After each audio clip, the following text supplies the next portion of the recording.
Hi, and welcome everyone. As we only about under halfway there with everyone logging in, so we're just waiting for everyone to quickly log in now, as it's 2 o'clock. We'll do some. Excuse me. I'm going to handle any queries in a bit.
Hi, and welcome everyone. I see we've just about 100 people so far joined, so it's getting a majority almost soon.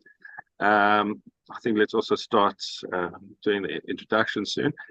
And I don't know, general random topic. I got a tweet that Eskom is complaining that due to the high heat, they're struggling to provide power because, now that it's hot, people are running fans and using the pool pumps and air cons, and we have no power for that. And in winter, it was, oh, sorry, we don't have power because you're running heaters, and whether it's hot, it's no power. Whether it's cold, there's no power. Only thing that seems to bring power was the rugby. So anyway, I'm going to hand over to Stan to do the introduction, and hope everyone enjoys. Yes, thanks, and welcome everyone. Very pleased to have Professor Jackie Arendse back with us, and looking forward to an interesting afternoon.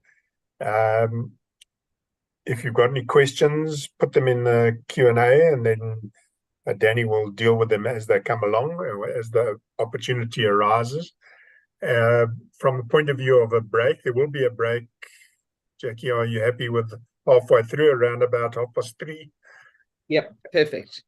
And so welcome in this hot day. I hope you've got water or something cool to drink. And Jackie, the floor's yours.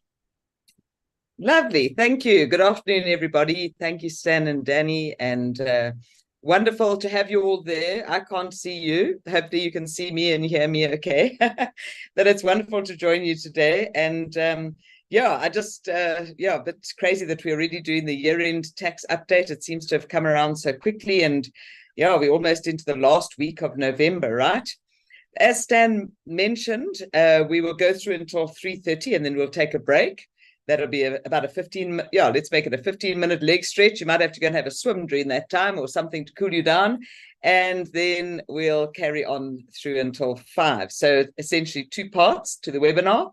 And during the course of the webinar, we are going to be looking at the bills, the new amendments, which are contained essentially in 4 bills, although we won't really talk much to the first one because that covers legislation that we've all been living with since the 1st of March. But we'll then focus, the bulk of the webinar will be on these 3 bills: the Revenue Laws Amendment Bill, Taxation Laws Amendment Bill, and the Tax Administration Laws Amendment Bill. We'll talk briefly about the tax judgments that have come through. I did do a mid-year tax update. We covered some of the tax judgments at that stage.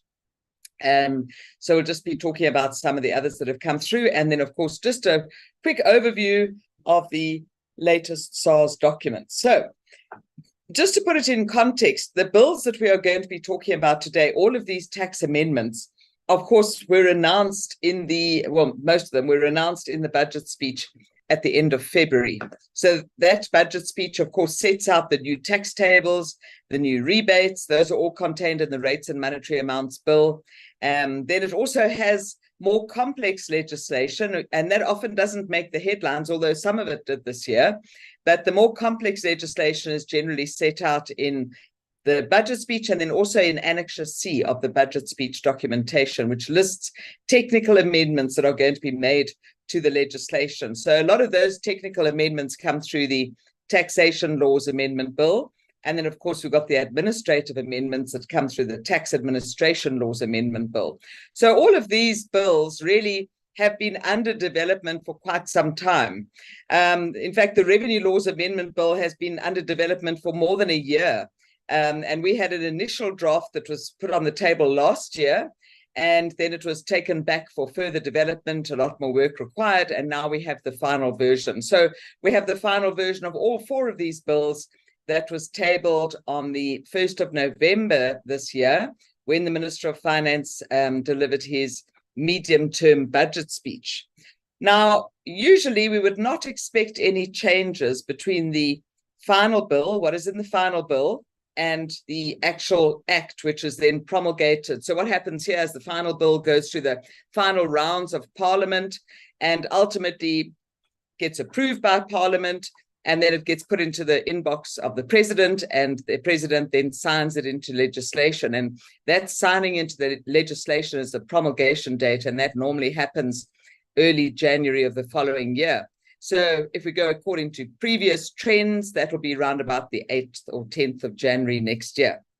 Now, of course, these bills don't just emerge out of nowhere. As I say, the amendments were put out in the budget speech either last year, this year, or a combination of the 2. And then we had the draft bills that were put out for public comment. So the draft bill for the Revenue Laws Amendments came out last year. Taxation Laws Amendment Bill and the Tax Administration Amendments, they came out 31st of July this year in the draft bill, and it was out for public comment up until the end of August. And there was a lot of public comment that was submitted, and that public comment is taken seriously. So any of those comments that are made in writing to National Treasury are actually then taken through, and National Treasury and SARS have to deliberate on those comments and actually have to report to the Standing Committee on Finance in Parliament on their responses to the comments. And so out of that, we see a response document emerging. We've had the draft response document that SARS has already published, and from that, we really see the final bill emerging. So there's a lot of consultation that happens in this process. It's actually a really good and transparent process that takes place in South Africa. I think we can be very proud of that process. It doesn't result in perfect legislation. It would be nice if it did. Ideally, it should, taking into account the opportunity for submission. And if the whole process worked properly, we would have perfect legislation, but it doesn't happen. So we do see that many times there have to be amendments to the amendments, and we have to go back and fix wording and clarify issues later on because it wasn't clarified right up front. But it is nonetheless quite a robust process of developing this legislation. So as we go along, we're just going to be looking at these final bills, what is in the final bills. And as I mentioned, the rates and monetary amounts and amendment of revenue laws bill, we don't really have to talk about that in any detail because that contained all the tax rates and rebates, etc., that came into effect from the 1st of March this year. There were some table adjustments to the transfer duty tables, and then, of course, our income tax rates and so on. So all of that we have already been working with. It's still a bill, it'll still be promulgated, but for all intents and purposes, these amendments took effect from the 1st of March this year. So if we go on then and have a look at the next bill, is the Revenue Laws Amendment Bill. Now, as I mentioned in my introduction, the Revenue Laws Amendment Bill is actually a bill that has been under development for basically 2 years now. In fact, it was initially, these amendments sort of started being worked on in 2020, so almost 3 years that this has been under development. But the draft bill was released for comment in 2022, and at that stage, the plan was to implement these changes from the 1st of March 2023, but that was then postponed. And then in the meantime, we also had a further round of discussion, more workshops, more submissions, and that resulted in a second batch of draft legislation released on the 9th of June. And then there was further discussions, and we then had the final bill that was tabled with the other final bills on the 1st of November. Now, what is contained in the Revenue Laws Amendment Bill is all the legislation pertaining to the new so-called two-pot retirement system.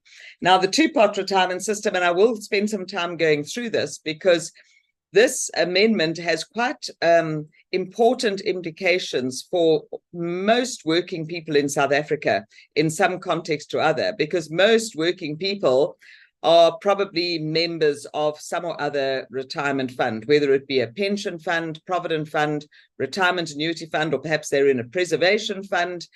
But anybody who is in the retirement system or may become part of the retirement system in years to come will obviously be affected by this new two-pot retirement system. And so this contains reforms, as you can see this bullet point here, to enable pre-retirement access to a portion of retirement assets while preserving the remainder for retirement. So one could see this as a compromise, actually a trade-off by National Treasury to basically reach a compromise between two competing needs. On the one hand, we have the need to save for retirement and the need to preserve retirement capital. And, you know, we all understand the need to have capital at retirement to fund you through your retirement. We can't rely just on the pensioners' grant from the government.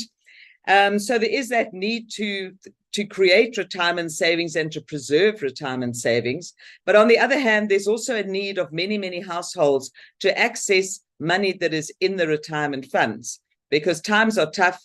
The economy has been tough on people for many years now, and there are many families who maybe have been contributing to a retirement fund, but they then sit in the situation where they've got money tied up in the retirement fund, but on the other hand, they don't have money to provide food and clothing and shelter for their families, getting into arrears with bond repayments and things like that. You know, times are tough. I'm sure I don't have to elaborate on that. And so under the current retirement system, you know, we do have the preservation of capital. In terms of it's difficult to access your retirement savings, but it's not impossible. And what some people have been doing over the years is actually resigning from their jobs, because on resignation, you can then access your retirement capital, resign from their job, take out the retirement capital, and then, of course, that capital is lost to the system. So under the new system that they're going to be introducing, this two-pot retirement system, the two pots refer to a savings. And now they say, well, pot doesn't sound very fancy, so we'll call it a savings component and a retirement component.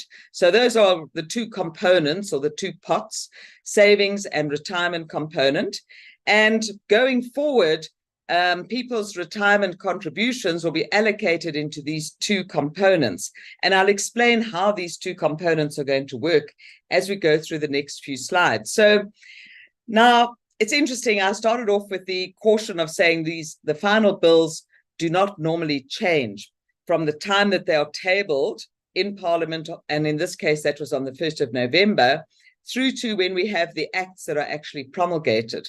But here, it's possible that we will see a change, because in the final version of the Revenue Laws Amendment Bill, the implementation date of this new two-pot system is stated throughout the bill as being 1 March 2025. So actually moved out an extra year from the previous date of 1 March 2024. But now, hot off the press is that there was a parliamentary meeting, a discussion that took place yesterday morning. In fact, the previous day, 2 days ago, I'm losing track of time. This month is going by so quickly. But 2 days ago, there was a meeting at Parliament with a standing committee, and there's been a very strong move that the committee is actually wanting that this implementation date should in fact be the 1st of March 2024. Well, that would mean that we have to make an amendment to the bill. And so the initial step is that the Minister of Finance would have to respond to that recommendation. And then we will have to find out whether the implementation date is actually going to be 1 March 24 or 1 March 25. So as it stands right now, we're not quite sure, because it's stated in the bill as being 2025, but there's a very strong push from Parliament to make it 2024. Now, of course, you know, as we go through the implementation of the new system, it's not going to be easy for the new funds or the funds to administer this new system. So to have a starting date of 1 March 2024 is going to be very optimistic, and it's going to place a huge amount of pressure on the funds to get everything in order to actually implement the new system. So at this stage, we don't quite know what this implementation is going to be.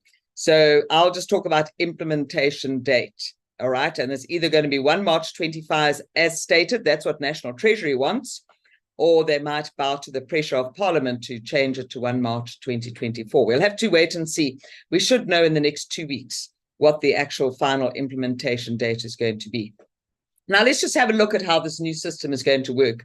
So from the date of implementation, we will then have the approach that whatever contributions a member puts into a retirement fund, the fund will then allocate those contributions 1/3 to a savings component and 2/3 to a retirement component. So if Joe Bloggs is a member of a pension fund, he will still continue making his contributions along the way that he has previously, but the fund will then allocate those contributions into 1/3 to the savings component, 2/3 to the retirement component. The savings component will be accessible pre-retirement. The retirement component will be fully preserved. You can think about that as being into a locked vault until retirement.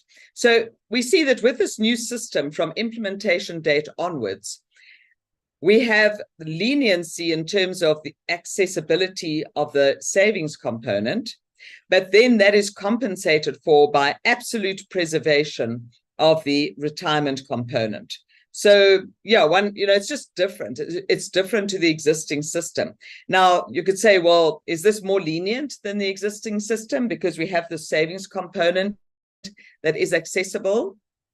Remember that under the existing system, actually your whole retirement, well, apart from a retirement annuity fund, but pension and provident fund, your whole balance in the retirement fund is potentially accessible before retirement. If you resign from your job, you could take that money out as a withdrawal benefit, right?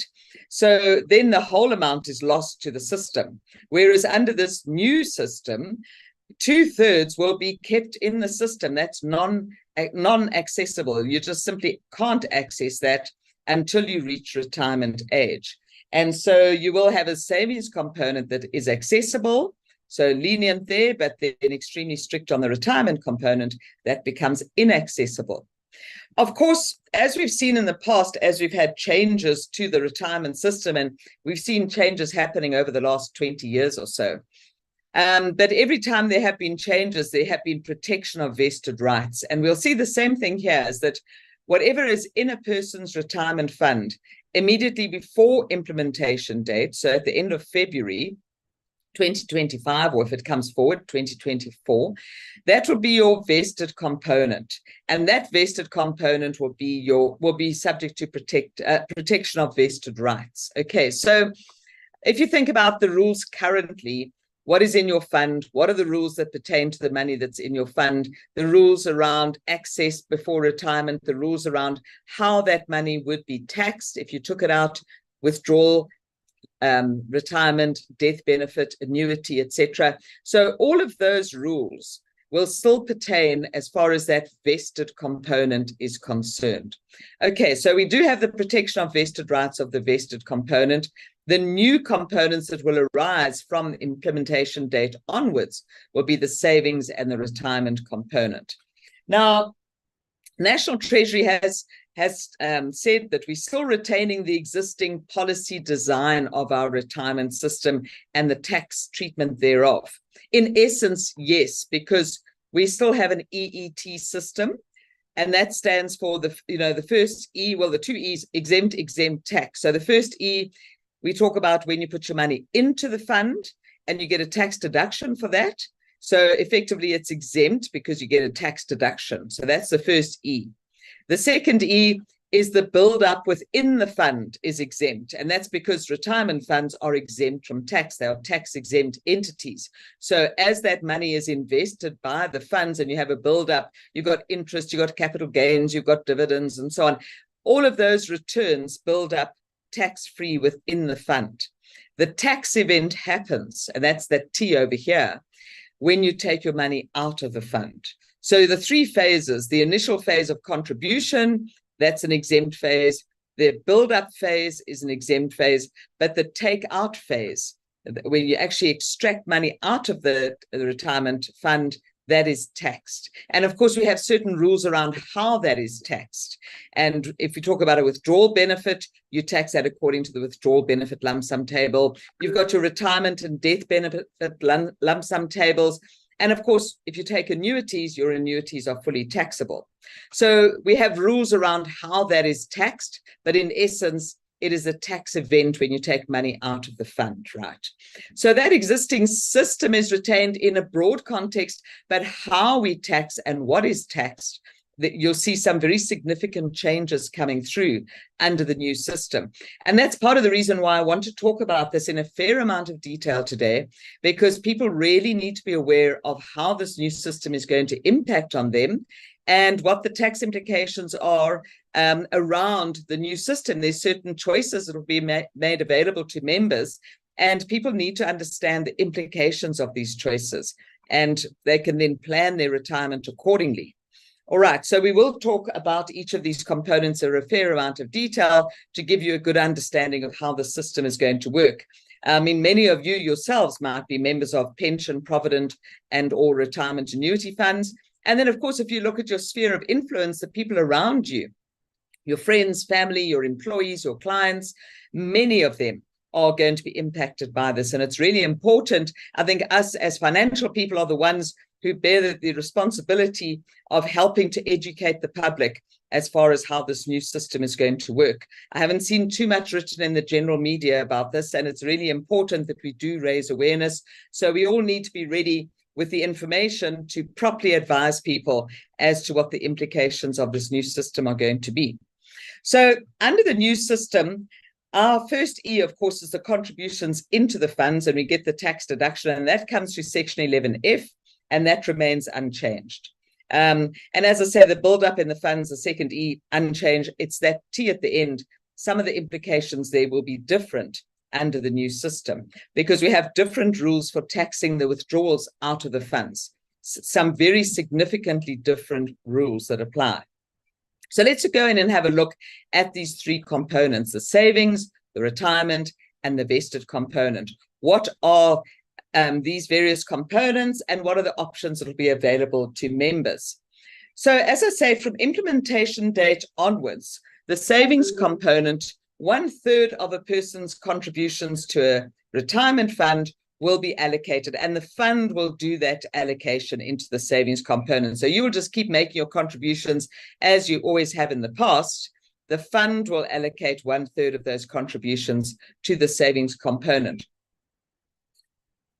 And that savings component is accessible for withdrawal pre-retirement without a member having to resign. So you can take the money out. So you still get your tax deduction for what goes in, but you can access and take that money out. But bear in mind, I'm going to explain that there is a significant tax event when you take the money out of that savings component. As far as the funds are concerned, it's all very well saying the members can take the money out of the savings component. The funds have to manage this and they have to administer this new system, and they don't have ATMs all around the country and so on. They don't operate like a Capitec bank. So they can't have people coming in and taking money at various times during the year. Can you imagine, as it is, there's going to be additional cost to the funds of administering this new system. But certainly we have to try and contain the administrative load. So they have said 1 withdrawal per year of assessment. All right. And there has to be a minimum withdrawal of 2,000 Rand. So you can't just go to the fund and say, I need 100 Rand. If you want to do withdrawal, you can do 1 withdrawal per year, minimum 2,000 Rand gross, because from, let's say you take 10,000 Rand out of your savings component, that will be depleted, A, by a fee that will be charged by the retirement fund, and secondly, by tax on that withdrawal. Okay, you don't have to withdraw from the savings component, but you can take 1 withdrawal per year of assessment. Okay, and there's no maximum. You can take whatever's in the savings component at the time that you make the withdrawal. So you can withdraw, but, and here is a really important thing to bear in mind, any withdrawal from the savings component will be included in the person's gross income, because we've got a new paragraph that's been added to the gross income definition, paragraph ED. This is also in the Revenue Laws Amendment Bill. All of these amendments pertaining to this new two-part system are in the Revenue Laws Amendment Bill. And so paragraph ED has been added to this definition of gross income. And paragraph ED simply includes in gross income what they refer to a savings withdrawal benefit. So there's another term that has to be then defined. What is a savings withdrawal benefit? Well, if you then scroll down into all the various definitions, you'll see that a savings withdrawal benefit has been defined essentially as anything that you take out of a savings component. All right, so the short answer is any withdrawal from a savings component is going to be included in gross income and fully taxed. That means effectively taxed at your marginal tax rate, because it's an additional amount of gross income over and above everything else. But of course, depending on the time at which you take this amount out of the savings component, you don't necessarily know what your marginal tax rate is going to be for the year. So what will happen is that the fund has to apply to SARS for a tax directive to indicate how much tax must be withheld. And here they've added an additional paragraph to the 4th schedule, paragraph 22C.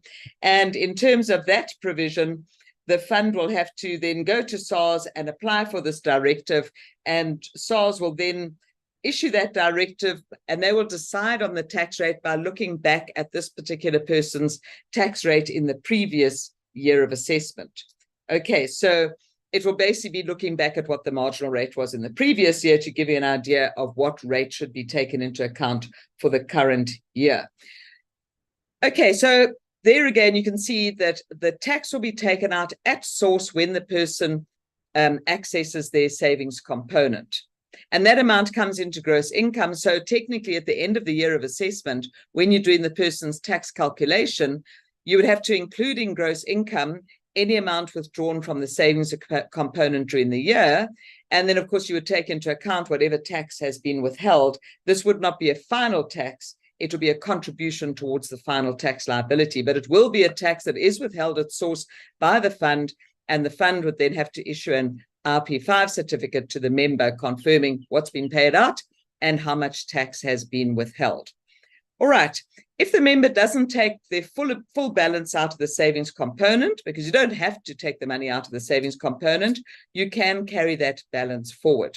In fact, if you think about how the new tax system is going to work going forward, and if somebody is coming into the retirement system who hasn't been in the retirement system before, their retirement contributions allocated 1/3 to savings, 2/3 to the retirement component, and the retirement component cannot be accessed until retirement, and you'll see that it becomes fully annuitized. So if a person wants a lump sum on retirement, they would have to do that through having this savings component. And then, you've got to just withstand the temptation not to withdraw the money out of the savings component so that you can still ensure that you have a lump sum available to you when you retire. So let's just have a look and see what happens to the savings component over a period of time. So if a person has built up money in the savings component, then if they then, let's say a few years down the line after implementation date, they resign from their job, all right? Whatever's in the savings component at that point, bearing in mind you might have taken all the money out, but if you do have any money left in the savings component, you've then got to say, well, I'm allowed to make one withdrawal per year.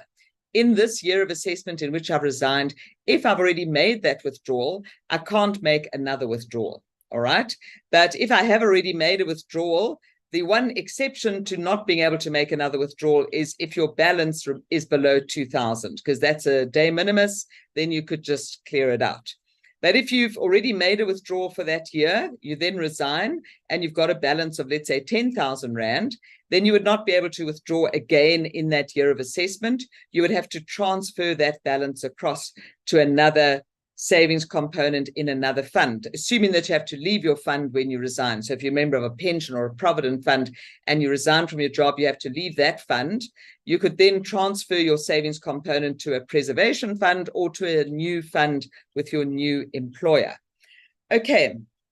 And the other point is that on resignation, if you haven't already made your one per year withdrawal, of course, you could take out whatever's in the savings component. That's always an option available to you to do that one withdrawal per year. But bear in mind that then that is a withdrawal from a savings component, and it will be included in gross income, and it will be fully taxed. So it's not taxed as a withdrawal benefit, okay?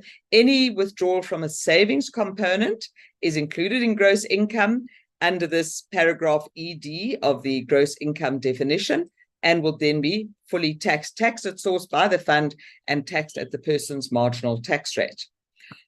All right, so that's the resignation. What if you get to retirement and you've still got a balance in your savings component? So there on retirement, you can, again, take out whatever you want from your savings component. And you can do that on or even after retirement, all right, at any stage.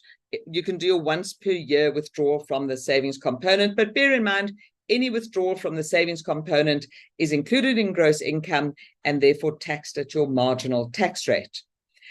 Of course, you can leave the savings component, and then on retirement, if you have to transfer to another fund, you can do so. You could also transfer that savings component into the retirement component.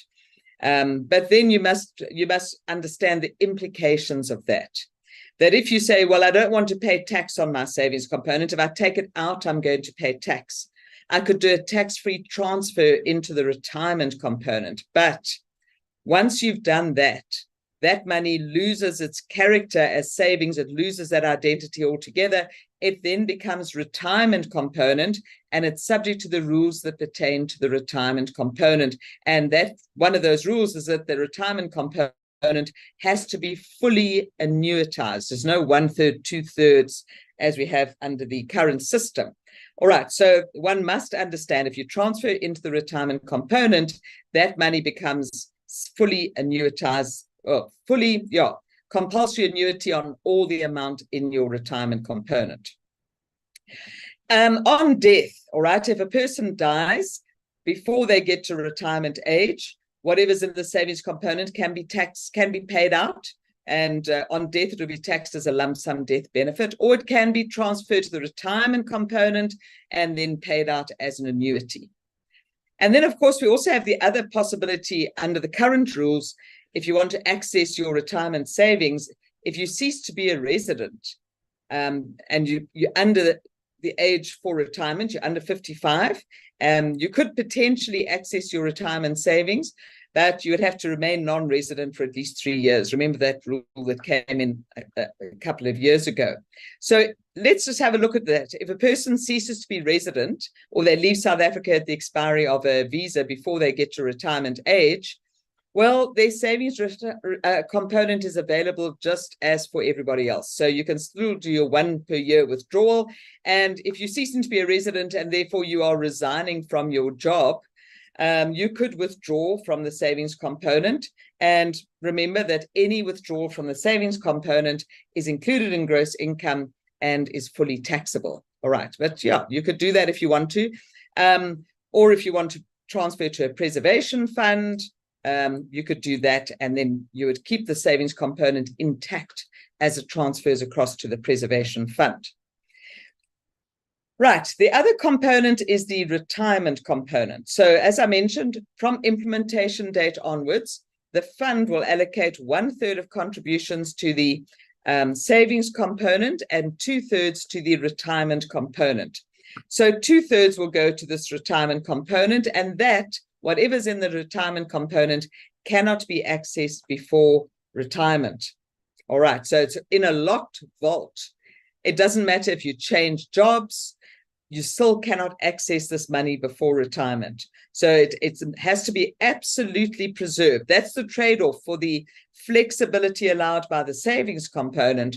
The trade-off is the inflexibility on the retirement component. So the compensation for possibly losing 1/3 of retirement savings out of the retirement funds to be consumed for whatever purpose, the compensation is 2/3 will be absolutely preserved until people get to retirement age.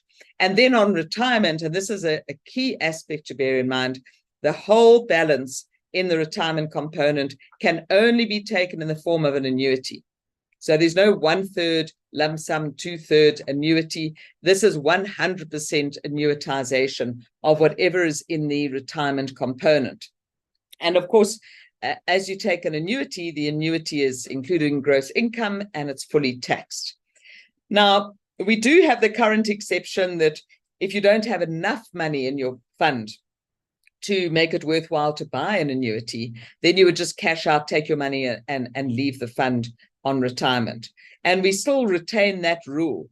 So we're saying here, if the current minimum amount of 165,000, that will be determined with reference to the member's interest in the vested component and retirement component. We'll come back to this again when we talk about the vested component. But if the person only had a retirement component and did not have a vested component, then you would say, well, if the balance in their retirement component does not exceed 165,000, then it's not financially feasible to take an annuity, then the person would cash out and leave the fund. They would then take a lump sum out of the fund. And that would be a retirement benefit, and it would be taxed according to the retirement benefit lump sum table. Right, now let's just get into that then with the retirement component. So if a person gets to a point further down the road after implementation date where they've been contributing into a fund, they've had 1/3 allocated to the savings component, 2/3 of their contributions into the retirement component, and then they get to a point where they are now going to resign from their job. So if they resign from their job and they leave the fund, so this is with a pension or a provident fund, they then have a balance in the retirement component. What do they do with that? Well, they cannot access it before retirement. So any balance would have to be transferred. So either to another fund with the new employer or to a preservation fund. Okay, so it's got to go to another retirement fund, and that will be earmarked as a retirement component. So if you transfer across, if you resign from your job and you've got both a savings component and a retirement component at that particular point in time, and you don't want to take the money out, you would transfer both of those components across to the new fund or to a preservation fund, and they would be carried across with those two balances. So in the new fund, it would then show savings component and retirement component, and it would pick up with that balance that has been transferred across to each of those components. All right, so you keep the identity of each of those components if you transfer across to another fund. And that would be a tax-free transfer. If the person dies before retirement and they've got an amount that has built up in their retirement component, well, that's one time when that can be taken out. The beneficiary could take that out as a lump sum death benefit, taxed according to the death benefit tax table, or the beneficiary could choose to take it as an annuity. If the person dies after having retired, remember that their retirement component would have been converted to an annuity at retirement, and the beneficiary would continue to receive that annuity from the retirement component. Okay, and then on ceasing to be a resident, so if the person's built up in the fund and they now cease to be a resident, they haven't reached retirement age, they would be able to access their retirement component, but that's going to be subject to the 3-year rule as we currently have with your retirement benefit. All right, and if they wait out the 3 years, they remain non-resident for 3 years, they say to the fund, I would like to now take the money out of my fund, they could then take out the money from their retirement component as a lump sum. And because they're prior to retirement age, that would be taxed as a lump sum withdrawal benefit. So you can see here, this is really quite complex when we move into the new system, because we have the existing system with the existing tax tables that apply to your withdrawal benefit lump sum, your retirement and death benefit lump sum is a separate table. Under the new system, those tables have a very limited role to play, but they can still play a role in certain circumstances. So we would say, maybe we don't need those tables because withdrawals from the savings component are taxed as gross income, and the retirement component will only ever eventuate into annuities, which will be fully taxed. But of course, these other anomalies can happen in the meantime. For example, if a person dies and there's a death benefit, or if a person ceases to be a resident before retirement and they take the money out of the retirement component. So there you would be using those special tables to calculate the tax on those lump sums in those two situations. Now, I've had a question from Sam to say, do any of these components attract interest? Well, these components, remember, will be invested by the retirement fund, just like they invest in your retirement balance at the moment. And so they will be generating retirement investment returns, be it interest, dividends, capital gains tax, whatever it might be, depending on how the fund is investing your portfolio. But all of that builds up within the fund, right? And then whatever's in the retirement component on retirement, you would take that by way of an annuity, and you would carry on with that as you go along. Okay, so yes, there will be investment returns on these components. So the vested component, remember that is the component, that's the balance in the fund, whatever the balance is on the day immediately before implementation date. So if implementation date is indeed on the 1st of March 2025, then your vested component will be whatever's in your fund at the end of Feb 2025, whatever that balance might be. That's the vested component, and that is subject to the protection of vested rights. So if you think of the current rules as they apply to the retirement funds and how we tax the retirement funds and how you can access the benefits in the retirement funds, those rules will continue to apply as far as that vested component is concerned. Okay, now the idea is that, of course, from implementation date onwards, all of the contributions, and you don't have any choice in this as a member, it's automatically done, that the fund will allocate 1/3 to the savings component, 2/3 to the retirement component. So there would be no further addition made, no further contributions into the vested component. The only difference there is there's one unique category of member, and that is a person who is a member of a provident fund who was already 55 years of age or older on the 1st of March 2021. Because if you recall, 1 March 2021 is when provident funds moved onto the compulsory annuitization system. But again, even going back to that big transition, there was a protection of vested rights as at that date. So if a person was already 55 years of age or older on that date, they were unaffected by the compulsory annuitization of provident funds. So they would just keep going according to that old system. If they were a member of Provident Fund X and they had been contributing to that fund, let's say they were 55 on the 1st of March 2021, well, they would just keep contributing to Provident Fund X, and when they eventually retire from that fund, they would still be able to take their full benefit as a lump sum because they were still subject to the old rules. They were unaffected by the compulsory annuitization. So they basically are unaffected by the two-pot retirement system as well. So their contributions, yeah, they still will be carried on being added to their Provident Fund benefit, whatever had already vested at the end of February, that will continue to grow and they continue to contribute to that until they get to retirement age.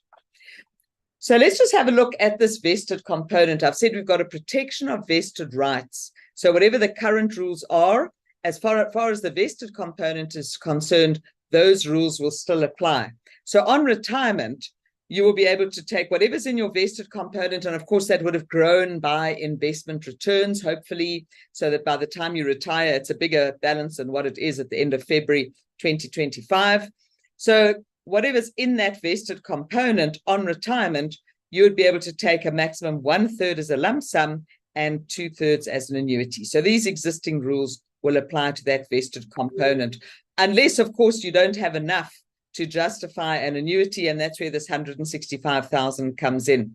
And the way that we would work out that 165,000, if a member had both a vested component and a retirement component. Now, remember, the vested component, you could convert 2/3 or more into an annuity, whereas the retirement component, the whole amount has to go to an annuity. So if you say, how much would you have available to buy an annuity? It would be your whole retirement component plus 2/3 of your vested component. So add those two amounts together. If that does not exceed 165,000, then you don't have enough to buy an annuity, and then you'd be able to cash out your vested as a lump sum, a retirement lump sum, and then leave the fund. Okay, we also on the vested component, so we have this compulsory annuitization, 1/3 lump sum, 2/3 as an annuity. But if the employee dies, of course, then that compulsory annuitization falls away. And the other situation where we don't have compulsory annuitization is where the employee elects to transfer the retirement interest to another fund. So if that was a vested component and you want to transfer it to another fund, that's a tax-free transfer, just like we have at the moment. All right. So John has said, the question is, will we be then running with 3 systems? So effectively what you'll be running with, is 3 systems. And going forward, once this new system is implemented, a member, if you had a look and you took a statement on your fund to see what you have built up in your fund, that statement is going to have 3 components to it: your vested, your savings, and your retirement component. You'd be able to see how much money is in each of those components going forward. But we also have, so we have 3 components under the new system, but we also have effectively 3 systems, because you've got pre-March 2021, you've got this in-between time from March 21 to March 25, and then you've got the new system from March 25 onwards. And there can be a combination of all of those systems depending on the circumstances of a particular member. So the caution is that this is going to get extremely complicated. All right, Louis has asked, with the new system, by removing the lump sum portion on retirement, was the taxation of retirement funds effectively increased? We don't have taxation of retirement funds, Louis. I'm not sure. Let me just look at that again. Removing the lump sum portion was the taxation of retirement funds. Okay, I think what you're saying is the taxation on your retirement benefits effectively increased. Yeah, so, well, yes, I guess the short answer is probably yes. Okay, yeah, yes and yes. All right, because, yeah, you know, I mean, if you're saying that you're basically not going to, if you didn't have this vested component, you really wouldn't, well, there'd be very limited circumstances where you're going to be using that lump sum table to tax a retirement benefit. So you've got your annuity, which is fully taxed, but of course, it's taxed progressively as and when you receive the annuity. So time value of money, a lot of that tax is only going to be paid sometime in the future. Savings component, of course, gets fully taxed when you take the money out of your savings component. So that, of course, is quite a harsh tax treatment. And it's deliberately harsh because it's there actually to discourage people from taking the money out of the savings component. So, yeah, in some respects, you could say that it is going to result in a harsher tax situation. But, yeah, it just depends because the annuity, of course, you only get taxed as and when the annuity accrues to you. So with this vested component, if you were resigning from a job some years down the line and you had a balance in your vested component, what can you do with it? Well, you're resigning. Vested component is subject to the existing rules, which means that you can take that out as a withdrawal benefit. And if you did that, it would be taxed according to the withdrawal benefit lump sum table. Or you might say, I want to keep it, so I'm going to transfer it, and you then transfer it into another fund, and it retains its nature, and you basically carry that balance over, and it's your vested component, and it'll just continue to build up with investment returns thereafter. On death, oh, and there's another one that you could do. Of course, you could always transfer your vested component into the retirement component. That is a possibility where you could consolidate, but be very careful when you do that, because if you transfer your vested component into your retirement component, then it loses the nature as the vested component. So you forfeit your protection of vested rights on that. Then it takes on the nature of the retirement component. And that means that you cannot access that before retirement. And on retirement, whatever's in the retirement component has to be fully annuitized. All right. On death, whatever's in your vested component, well, same rules apply as we have currently. It could be paid out as a lump sum to the member's beneficiary. And on ceasing to be a resident, whatever's in the vested component, well, the same rules apply as currently. But you'd have to be subject to the 3-year rule. You'd have to remain non-resident for at least 3 years if you before retirement age, all right? And then if you are able to take the money out, it will be taxed as a lump sum withdrawal benefit because it's a pre-retirement benefit that's being paid out there. Okay, so that's your vested component. So if we think about those 3 components, the savings component, the retirement component, the vested component, they are 3 extremely different components, each with 3 very different characterizations in terms of how you can access the money, when you can access the money, and how that withdrawal is going to be taxed. All right, so very different rules that apply. So vested components still subject to the same rules, but savings and retirement component, very different rules will apply.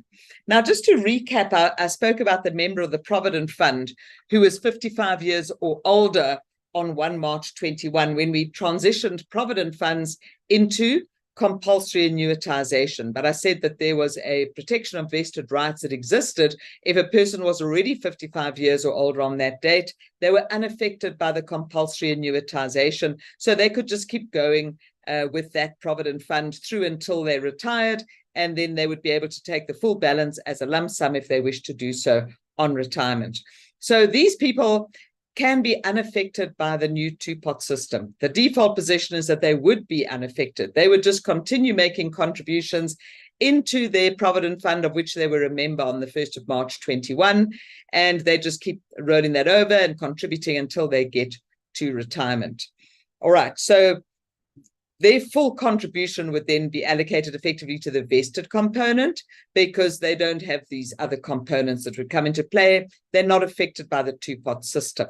However, they can elect to be brought into the two-pot system if they wish. And if that happens, then these people will be treated just like anybody else. If they opt into the two-pot system, then whatever's the balance in their fund at the end of February, the day before implementation, that will become then their vested component. And from implementation date onwards, their contributions will be allocated 1/3 to the savings, 2/3 to the retirement component. They'd have access to the savings. They would not be able to access their retirement component. All right. Then when they get to retirement, it would seem logic would tell us that they would have a much smaller retirement component than what's in their vested component, and the vested component will be subject to the existing rules. The retirement component will be treated as a retirement component. For anybody else, it will be fully annuitized.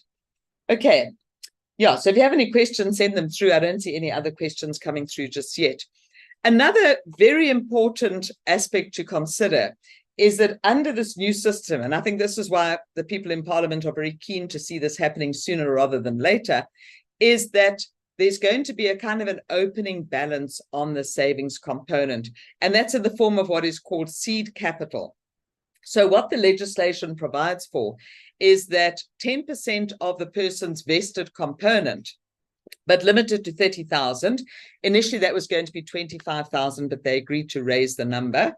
It will be a maximum of 30,000 that the fund can make available by transferring out of the vested component into the savings component effective 1 March, well, effective the implementation date. So if that is 1 March 25, that's when that money could be made available. Now, if you just stop and think about the implications of this for a moment while I have a sip of water.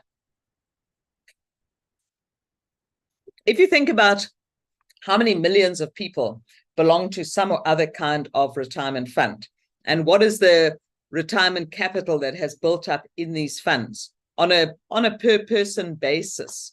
Okay, granted, not everyone has, tens of millions of rands in their retirement fund. Maybe they've got R1 million, maybe they've got 500,000 rand. But whatever the case might be, if each person was able to withdraw up to 30,000 rand, comes the 1st of March or the implementation date, let's say 1st of March 25, you can just imagine the depletion of capital that is going to happen as far as the retirement funds is concerned. Now, I think this would be one of the big reasons why the retirement funds would prefer to have a little bit more time so that they can do proper planning and implementation around systems and so on for this. Because just the administrative aspect, if every fund had to suddenly, every member had to suddenly say to their fund, I would like my 30,000 rand. Now, the fund has to apply to SARS to get a tax directive to instruct how much tax has to be withheld from that amount that's being paid to the member. That means the member has to have a SARS number, a tax reference number. Presumably, there's got to be a tax compliance status. And, all of this would have to be in place before the fund can actually pay this money out to the member. So there's a lot of admin that's got to happen around this. That's one of the big reasons why we can't really implement before the 1st of March 25, I don't think. But it's going to be interesting to see what happens. But this is a significant event, I think, in the fund management horizon of our retirement funds.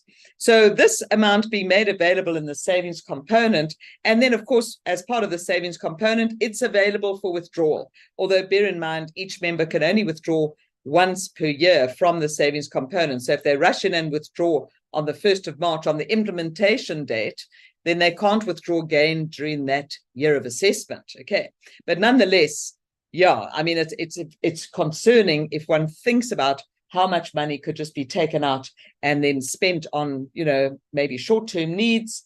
Sam is saying, is this a once-off? Yeah, the seed capital is a once-off start-up seed capital opening balance situation where you transfer this amount into the savings component. All right.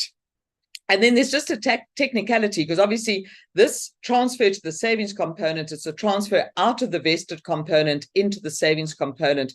And if you have somebody who is a member of a provident fund on 1 March 21, if they were under the age of 55, so they then had a protection of vested rights, whatever was in the fund prior to that date, that we could call that the vested benefits. subject to the old rules, non-compulsory annuitization. And then for them, under the age of 55 on 1 March 21, whatever went into the fund from that date onwards was under the compulsory annuitization rules. So we call that the non-vested benefit. So they have kind of two funds there effectively in their vested benefit. So when we transfer into the savings component, we would take that pro rata out of these two categories. Okay, but it's a bit of a technical issue. Right, let me just see if there's any other questions here.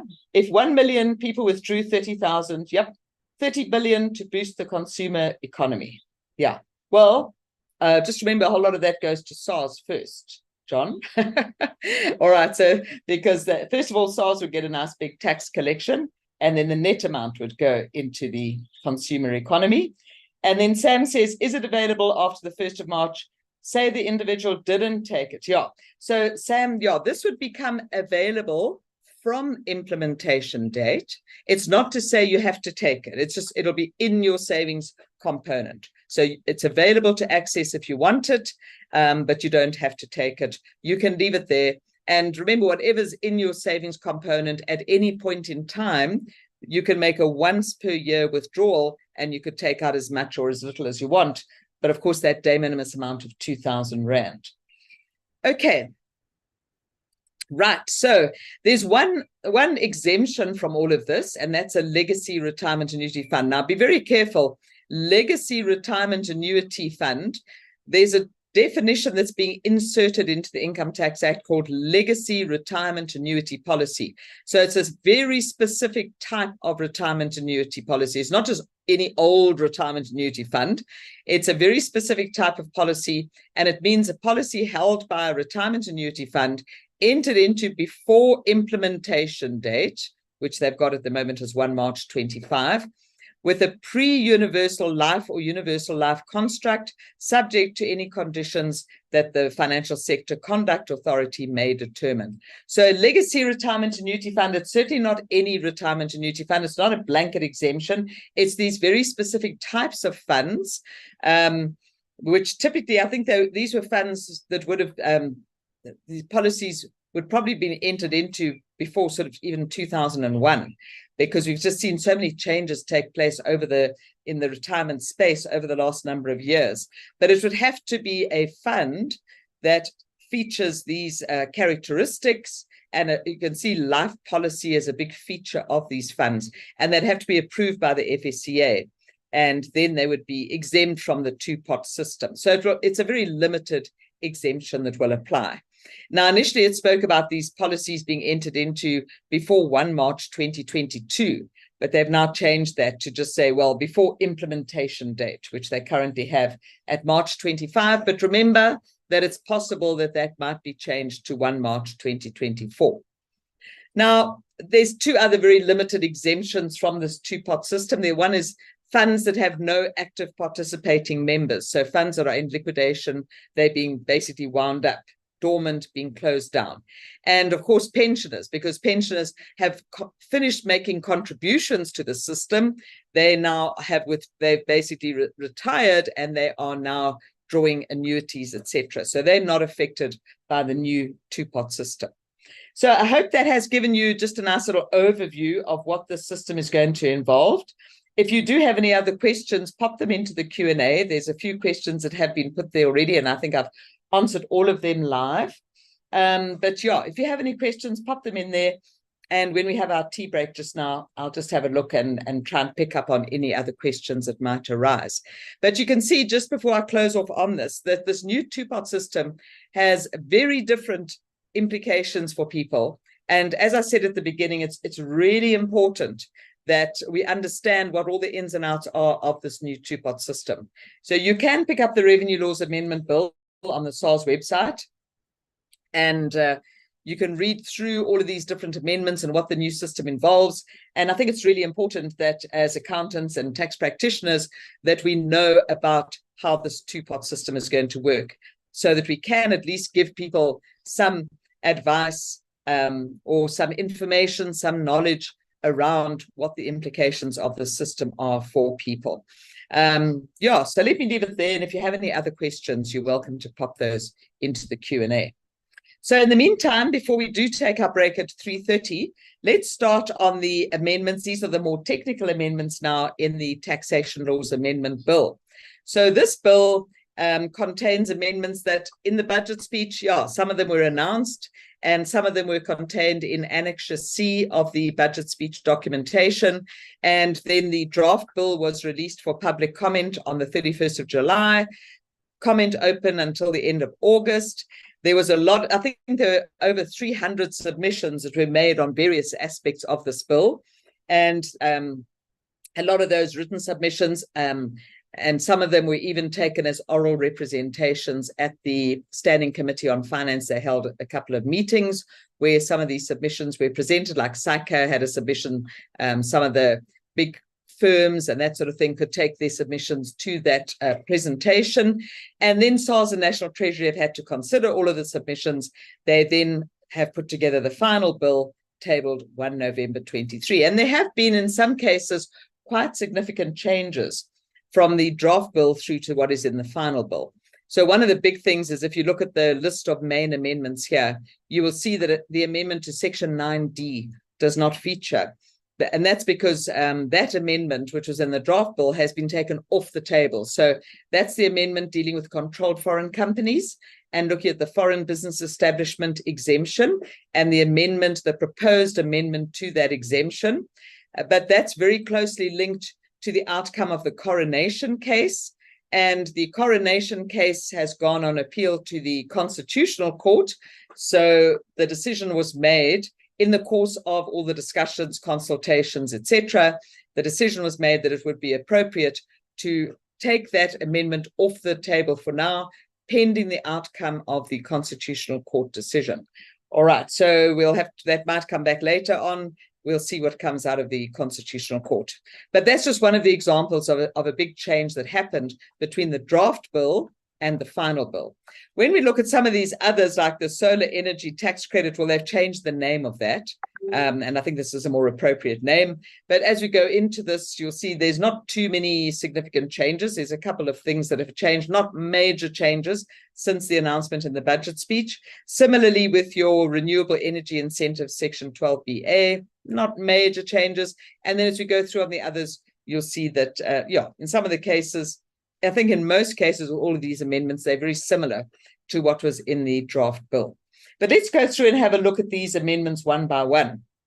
So the solar energy tax credit. So I think there was a lot said about this tax credit at the time of the budget speech. And I think a lot of discussions already happened. A lot of expenditure has already happened in anticipation of this credit. In the news the other day, I saw that the report is that I think 12 billion rand was spent on solar panels in South Africa in the first 6 months of this year. Now, that's not just household expenditure, that's in total, but that's a phenomenal amount of money that's been spent on solar panels. This spending seems to have come down in the last few months, and there's been certain theories about why that is the case. Maybe anybody who is going to spend money has now spent the money, or anyone who could spend the money has spent the money. And so the monthly spend has reduced now, but it certainly reached a peak in sort of May and June this year. And then we had a kind of a bell curve situation, and then the spending has been coming down. But no doubt a lot of that spending was prompted by these tax incentives. So 6C is the tax incentive for individuals who are not carrying on a trade, really. It's for individuals who install solar panels on their private households. So it is a credit.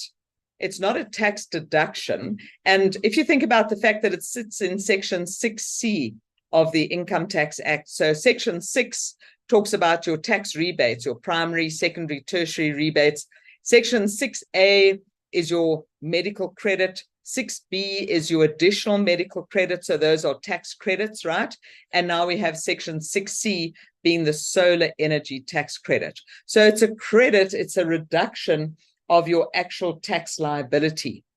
So it's not a tax deduction.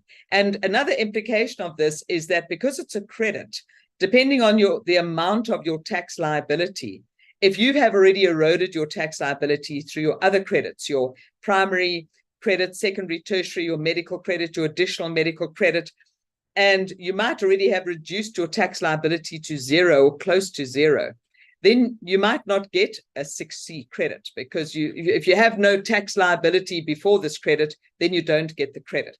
And if you have a tax liability of only 10,000 Rand and you want to claim 15,000 Rand, well, you're only going to get a credit of 10,000, because it's on a use it or lose it basis. You don't get to carry any excess forward to the following year, and you don't get to create a negative tax liability situation.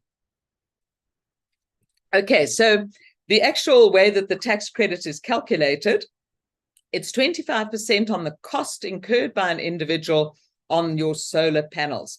But a credit per individual is capped at 15,000 Rand. So 15,000 Rand per person in aggregate. Now, there are certain criteria that have to be met in order to qualify for this credit. So the solar panels, first of all, the cost we're talking about is the cost of the solar panels themselves, not the cost of the whole solar installation. It does not cover batteries and inverters, even after all of the discussion that happened with the submission process. And yes, everybody was asking for batteries and inverters to be included, and the answer was no, because they're talking about assets that are generating electricity. And batteries and inverters operate to store electricity. They don't generate electricity. So it's the solar panels that generate the electricity. And so it's just the cost of the solar panels that may be taken into account. And each of those solar panels must have a generation capacity of at least 275 watts per panel. Okay. And each solar panel, in order to qualify, must be new and unused, acquired by the individual, and brought into use for the first time by that individual before the 1st of March 2024. So it's during this current tax year. And that has stayed, even though, again, there were representations to say, can we make it longer? And the answer was no. It's a limited opportunity only for this tax year. So you've got to bring those panels into use for the first time by that individual before the 1st of March 2024. In addition, we've also got these additional requirements, is that the solar panels must be installed and mounted on or affixed to a residence, mainly used for domestic purposes by the natural person referred to. So there's quite a lot in that little requirement there. First of all, the panels have to be actually installed and mounted on the house. They can't be separate and they can't be portable. All right, so they've got to be fixed to the house. The house itself must be mainly, so more than 50% of the floor space of that house must be used for domestic purposes, and it must be used for domestic purposes by the natural person referred to in 6.2a, which is this natural person over here. The individual who wants to claim the credit is the one who has to acquire the panels and bring those into use, and it is that individual who must actually be using that house for domestic purposes. All right, it says by the natural person referred to. So it is quite strict as far as that is concerned. So you can't claim a credit for solar panels that you pay for that are installed on somebody else's house, however charitable that might be. All right, you can't get that credit because you're not using that house. And also, of course, this mainly is that the house must be used mainly. So more than 50% for domestic purposes, not more than 50% for business or trade purposes. And then the installation, of course, has to be connected to the distribution board of the residence, and you have to have the certificate of compliance. Now, when a person claims this credit, it'll be claimed in the tax return at the end of February 2024. All right, the 2024 tax return will have a new code added to it with this little cell where you put in the credit that you're entitled to. So you'll calculate your credit according to these rules that I've outlined here. And let's say you calculate that your credit is 15,000, all right? Then you will put that 15,000 into that little cell that is coded for this solar energy tax credit. And I'm pretty sure I can guarantee that as soon as you hit the submit button for that tax return, there's going to be a notification that SARS is calling for a verification. And you'll then have to provide and upload all the documentation to prove your eligibility and accuracy of your calculation. So I would suggest, as tax practitioners, if your clients are wanting you to claim this credit, please make it clear to them for your own benefit that you can't claim the credit unless you yourself are in possession of the necessary documentation, so that as soon as this call for verification comes, you can then upload the documentation. So you will need an invoice from the supplier showing details, not just of the whole solar installation. It's no good just saying solar installation, 300,000 Rand. That's not going to be of any use. You've got to show how much the actual solar panels cost. And it must be itemized so that you can see on the invoice that each panel has a generation capacity of at least 275 watts. And that they're brought into use by the due date. So all of, preferably have all of this information depicted on the invoice. And then also, of course, having the certificate of compliance. All right. And having proof of payment, especially if you are sharing the cost of the solar panels between people, so that you've got more than one person claiming the credit on the same installation. Then you would need to prove who paid what. And so you'll need proof of payment there as well. So I really do think it's in your interest to make sure that you have that documentation before you hit the submit button on that tax return. Otherwise, you're just going to face days, weeks, and months of having to chase up on documentation thereafter. Okay, so much simpler just to have all the documentation at hand. Now, just another point, in Section 6C4, it tells us that there's no deduction under Section 6C, so you don't get this credit on any asset in respect of which an allowance has been granted to the taxpayer under Section 12B or 12BA. So this is an interesting point, and it speaks to a situation particularly where a person has a home office, and maybe you use 20% of your home area as an office, and the other 80% is used for domestic purposes. Now, if you want to claim the 6C credit, you would meet the criteria for the 6C credit, right? So you could claim the 6C credit on that the whole cost of the asset. I see no problem with that. If the person wants to claim a 12BA allowance on their 20% portion of that cost, it says here, if the allowance has been granted to the taxpayer under one of these provisions, then you can't get any 6C credit. So you can't get portion of one and portion of the other. If you qualify for the 6C credit, you will claim the 6C credit, and then you don't get the 12BA. If you claim the allowance under 12BA, then you can't get the 6C credit. Okay, so there's no apportionment, as it were. If the asset has qualified for the allowance, then you don't get the 6C credit on that asset. All right. If you've claimed that allowance, I should say, it says where the allowance has been granted to the taxpayer. The wording here is very important. So let's just have a look at an example. If we've got a person who installs a solar system and the whole cost of the system costs 120,000. So you're not getting your 6C credit on the 120. You've got to look into that and say, what was the cost of the solar panels? Each of them 300 watts. So they meet your criteria there. And they each cost, the solar panels in total cost 30,000 Rand. So your credit is calculated at 25% on the cost of the panels. So 25% on 30,000 Rand, 7,500 Rand. So this person who's met all the criteria for Section 6C will claim a credit of 7,500 Rand in their 2024 tax return. If we change the numbers slightly and we said, okay, let's say the solar panels cost 68,000 Rand, 25% of that is 17,000. This person can't claim more than 15,000. So they would be limited to 15,000. Okay, and you can't carry the excess forward. That's it. You're just limited to 15,000. That's your credit for this year. And as I say, you utilize it, or if you can't utilize it, you lose what you can't utilize.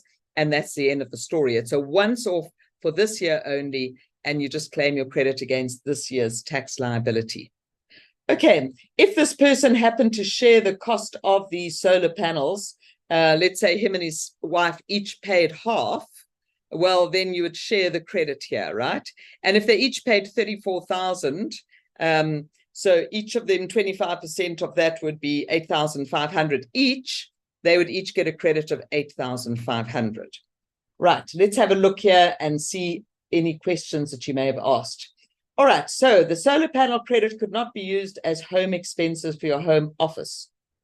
Well, Sam, it's two very different things we're talking about here. So your home expenses, you're looking at deductions. So this solar credit doesn't feed into your deduction because this is a credit that you claim. If you wanted to claim a Section 12BA allowance on the whole installation, but then remember you'd have to apportion that according to how much of your home office is comprises in relation to your total house. So if your home office was 20%, and let's say your solar installation was 300,000, if you wanted to claim the 12BA, you would only get 20% effectively of that. Yes, you could take that into account in terms of deductions for home office expenditure, but then you would not get the Section 6C credit on that asset because you're claiming the 12BA. Or you say, I'll rather just get the 6C credit, and then you get the 6C credit on the whole cost, but just of the solar panels. Okay. Right. Is this credit only available for 24? Yes, I think I did explain that now. And then what happens if the tax credit is more than your tax liability? So let's say your tax liability is 10,000 Rand for the year after taking into account your Section 6 rebates, your medical credit, and your additional medical credit. You're left with 10,000. But let's say you took this example down here that you wanted to claim 15,000. Well, you could only claim 10,000 to reduce your tax liability down to 0, and that's it. Okay, that's the end of the story. There's no carryover or anything like that. Okay. Right, Yusuf, I hope that has answered your question as far as that's concerned. Okay, so that's on your solar energy tax credit, Section 6C. Now, the other side of the tax incentive for renewable energy is the business incentive. So 6C is geared for private individuals who install panels on their own home, and you're not really looking at any kind of trade or trade requirement. It's just a private expense, but we get the credit there, not a deduction, but a credit. On the business side, we get a deduction, and in fact, it's an incentive under Section 12BA because it's 125% of whatever you spend on assets that are used in renewable energy projects. So it's a much broader concept that we're talking about here. It's not just the solar panels. We'll look at the scope of what assets qualify in a moment, but it's assets used in producing renewable energy, no threshold on generation capacity, either up or down, okay? And it's available as long as those assets are brought into use for the first time between March 23 and the end of February 25. So this has an additional year. It's got a 2-year window. You've got to bring the asset into use by the 28th of Feb 2025.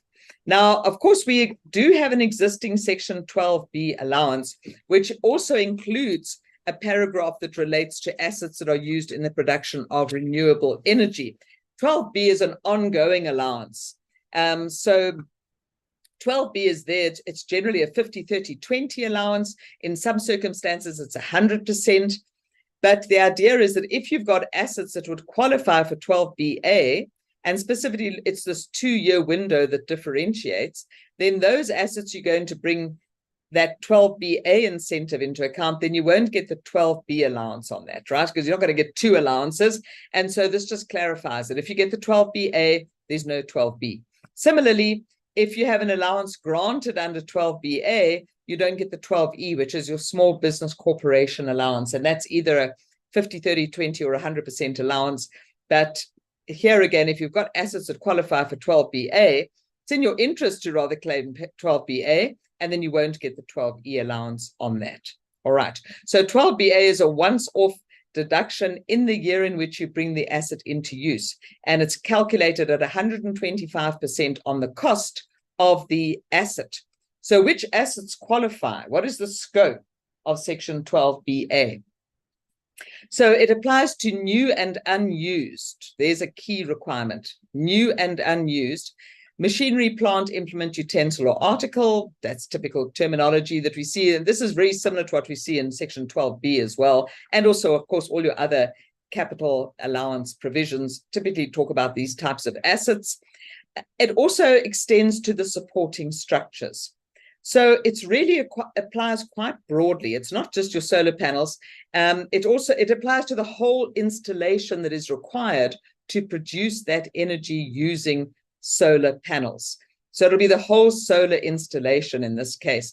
And if you were installing a wind farm, if you think about each wind turbine, you don't just plonk that wind turbine into the ground. You don't dig a hole and then fill it. You've got to actually put a whole foundation there, a concrete foundation. It's a massive concrete foundation, and it's got all sort of supporting aspects to it. And it also has a whole computer program that runs to trim the blades of those wind turbines, and it's got all the wiring and everything that goes into it. So that's all part of that supporting structure, and those are all assets that are used directly in the production of that energy. So that would all qualify. The cost of all of that would qualify. And it also covers the costs of installation, direct costs of installation of that asset. The key thing is that the asset must be brought into use, as I say, before the 1st of March 25, and it must be used by the taxpayer in the generation of electricity from either wind, solar, be it photovoltaic or concentrated solar energy. So this is your solar panels. This is where you've got this massive sort of solar farm, like I've seen up in Uppington, where they have this huge thing that's kind of captures solar energy. That'll be your concentrated solar energy. And then you've got hydropower using water, right, to produce electricity, or biomass, where you're using organic waste, landfill gas, or plant material. So, some of these are huge installations. Some of them could be your small little solar installation on the roof of your house, if you're using that house also for trade purposes, or perhaps you're the landlord, you own a house that you're renting out to somebody else. So somebody else is using that house, not you as the landlord. So you wouldn't qualify for the 6C credit in that case, because you are not the one that is using the house. You're the one that acquired the panels, though. So there you'd be looking at a 12BA, and it's just the solar installation on that one house. It could go as broad as having this huge hydropower installation or a whole wind farm and so on. So yeah, you can have asset investments running into hundreds of millions of rands, if not billions, that could perhaps qualify for this particular incentive. So the key thing is the type of asset and when that asset is brought into use. So this is the key, is as shown on the slide over here. Now, of course, we've said that you get 125% of the cost of the asset. You take that as a deduction in year one. And of course, that takes the tax value of your asset down to zero. If you then sell the asset, remember, you always have the Section 84A recoupment. So you would have an 84A recoupment depending on how much you sold the asset for, assuming you sold it for something more than your tax value, something positive. Then you would have an 84A recoupment. But there's also another special recoupment provision that comes into play. And this happens if you sell the asset before the 1st of March 2026. So it's a punitive provision, because it's trying to prevent people from bringing the assets into use and then almost immediately selling it. So you get your tax allowance and then immediately you sell the asset. So it's only if it's sold before the 1st of March 2026 that this special recoupment comes into play. And that effectively recoups that additional 25%. I mean, you could recoup that even through the 84A allowance, but it can create an additional recoupment over and above the 84A allowance. So let me show you how that might work. Let me just point out, before I show you the example, is that the total recoupment, taking into account your 84A and the special recoupment, can never be more than what you deducted under 12BA. So if I take an example here, if you have a big solar system costing 100 million rand and you take your 12BA allowance, 125%, and you deduct that, right? So it's taken the tax value down to zero. Now let's assume that this taxpayer then sells that asset. If they sell the asset before the 1st of March 2026, they have to think about not just the 84A recoupment, but also the 84NA recoupment. Now, if they sold that asset, let's say for 80 million rand, so they have a tax value of zero, sell the asset for 80 million rand, they've got an 84A recoupment of 80 million rand. And you'd sort of think you stop there, right? But now, because you sold the asset before 1 March 26, you've got this additional recoupment that you have to bring into account, which is this extra 25% on the cost, this extra 25 million. The condition is that the two together, the 80 plus the 25, can never exceed 125. So that certainly exposes you to that whole recoupment over here. Even if you sold the asset for 100, you'd have an 84A recoupment of 100 and then the additional recoupment of 25. You haven't gone over that 125, so you'd have that whole recoupment coming into play. But again, it's only if you sell before the 1st of March 26.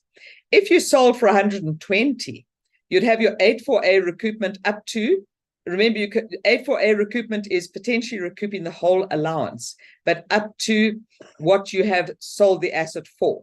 So you sold it for 120, you recoup 120. Now you've got this additional recoupment, the other 25, but what you recoup in total can never be more than 125. So actually the additional recoupment is only 5.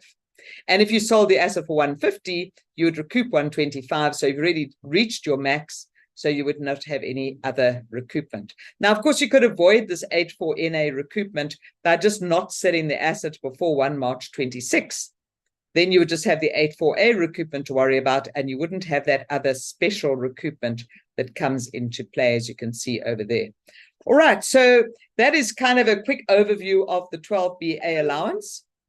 If you do have any questions, pop them into the Q&A, and while we're having a break, I'll have a look at the questions and I'll address them after the tea break. So we're going to have a 15-minute tea break now, and I'll see you back at 4:45, 15:45. Okay, see you just now.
Right, welcome back. Hi, everybody. I've just got one question from Yusuf to say, on this example where we're dealing with Section 12BA, if this asset had been sold for more than 125, then yes, there would be a capital gain on the excess. So if you sold it like here for 150, right, you got recoupment of 125, and then the excess is going to be subject to, that'll be a capital gain subject to capital gains tax. Right. Okay, so then we can go on to the next amendment. And the next amendment is in Section 7C. Now, Section 7C, of course, is the deemed donation provision dealing with interest-free or low-interest loans to trusts or companies owned by trusts, and it creates the deemed donation on the last day of the year of assessment of the trust or the company. But the deemed donation arises, it's the person behind the loan, effectively, that is the person that has the deemed donation. So it's the individual who'd be subject to actual donations tax. Now, ever since Section 7C came into existence, I think we've had amendments to Section 7C almost every year. And usually it's been to extend the scope of Section 7C. At least this year, it's not all bad news as far as that's concerned. The first amendment really is just a practical aspect to say if the loan is denominated in foreign currency, we need to get a rand amount because the donations tax has to be a rand amount. And so we would start by translating the loan to rands by applying the average exchange rate for the year of assessment. Then you work out the interest differential on that. And then that interest differential is basically what becomes your deemed donation, and that's going to trigger donations tax. Okay, so use the average exchange rate. In the draft bill, they were saying the spot rate, but that doesn't really make any sense. So I think it's a good sanity has prevailed here, and there's another change between the draft bill and the final bill. Then the other amendment is to Section 7C5. Now, Section 7C5 contains various exemptions from Section 7C. So certain loans that are to trusts, etc., but they are exempt, so it won't trigger a deemed donation. And this exemption in Section 7C5D applied where the loan was granted for funding the acquisition of an asset, and that asset was in the form of a primary residence, but the condition was that the asset had to be used by that natural person or their spouse throughout the year of assessment. And it spoke about a primary residence as defined in paragraph 44 of the 8th schedule. In the budget speech, the announcement was that they're going to clarify this meaning of primary residence.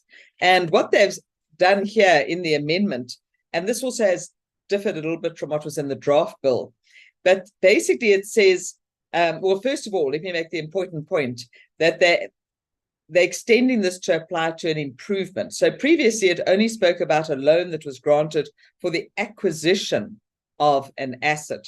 And it actually spoke about the loan, advance, or credit wholly or partly used to fund the acquisition of the asset. Then the portion of the loan that is used to fund the asset that qualifies here is then exempt from Section 7C. Now, this speaks about acquisition, but now they also have added in there or improvement. And that's an important amendment. I mean, if you had a loan to a trust of, let's say, 5 million rand that funded the acquisition of a house that was lived in by the lender, and then the asset was improved by another 2 million rand, currently that improvement doesn't qualify. If there was another 2 million loan to fund the improvement, that wouldn't qualify for the exemption. But with this amendment, it will qualify for the exemption once the amendment becomes effective, which I'll show you on the next slide. But before we get there, the other part of the amendment clarifies this definition of primary residence. So we still talk about a primary residence as per paragraph 44 of the 8th schedule, but then they add on and they say where the primary residence and the land on which it is situated, including unconsolidated adjacent land, do not exceed 2 hectares and are together used mainly for domestic or private purposes. So the whole land on which the primary residence is situated must not exceed 2 hectares in order to qualify for this exclusion. So they've extended it on one side, but they've made it more stringent on the other side. And this especially speaks to possibly farming land and so on, where you might have 100 hectares. And part of that is used as a primary residence because you've got the home, etc. And of course, when you look at the primary residence exclusion, we do the apportionment. But here, it's not talking about an apportionment. It says that the whole amount of land on which the primary residence is situated may not exceed 2 hectares. All right, so that I think is quite an onerous provision that they've put in there. Now, these amendments are effective from the 1st of January 2024 and are effective for years of assessment commencing on or after that date. So it's only going to come into effect for the first time for the 2025 year of assessment. Then there's another exemption. This is quite a technical one, and it's the foreign dividend exemption amendment. Now, Section 10B, of course, is the provision in the Income Tax Act that gives us the foreign dividend exemption. And we are talking, when you say foreign dividend, it's a dividend that is distributed by a foreign company. All right, so as distinguished from a dividend distributed by a resident company. Okay, now, the foreign dividend exemption, if you think about the structure of Section 10B, we've got the actual exemption is in Section 10B2, and Part A, Section 10B2 gives us a full exemption. And then if you don't qualify for a full exemption under one of the provisions of Section 10B2, then you get a partial exemption under 10B3, and that is the exemption calculated as 7/27 or basically 15/45, etc. So you do the apportionment in order to work out the amount of the exemption. Sorry, 25/45, not 15, 25/45, because now I'm really getting confused now, because the difference is your dividends tax. All right, so the 7/27 dividends tax being the 20, you'd get the 25/45 dividends tax being the 20. So that's where the apportionment comes in to work out the amount of your dividend exemption. Now, this change that is coming through this year, it's a very specific change. It's quite a hard-hitting one to exploit the exemption of foreign dividends, to tax schemes that have been set up to exploit the exemption of foreign dividends, where you've got shares on a South African stock exchange. So a foreign company that has shares listed on a South African exchange like the JSE, we refer to that as a dual listed foreign company. It's a foreign company, but it's also listed on the JSE. And then it means that you could potentially get a full exemption of those dividends in terms of Section 10B2D, etc. However, there's been some schemes set up to exploit this. And what they do is that you have a resident investing in shares of a non-resident company, which is listed on the South African exchange. So you've got this dual listed foreign company. And then that dual listed foreign company directly or indirectly invests in interest-bearing financial instruments in South Africa. So what's happening now is that non-resident company is borrowing money to buy interest-bearing financial instruments in South Africa. So it's then going to earn interest, South African interest. And out of that South African interest, it is going to then pay a dividend, and the dividend is going to be exempt because it's a dual-listed foreign company. But now what has happened is that the interest that it's earned, South African interest, there's a tax exemption on that because you've got your non-resident exemption under 10(1)H, or you've got various withholding tax interest exemptions. And if that interest is exempt, then out of that exempt interest, there's a dividend that is paid to a South African resident. What this kind of anti-avoidance provision is saying is that in that circumstance, you're not going to also get the dividend exemption, because effectively you've got a deduction. So you've got the entities that issued the interest-bearing financial instruments, all right, South African entities, they issued the instruments, they're getting a deduction for the interest that they're paying. The interest income that's flowing to the non-resident is not getting taxed because of these exemptions.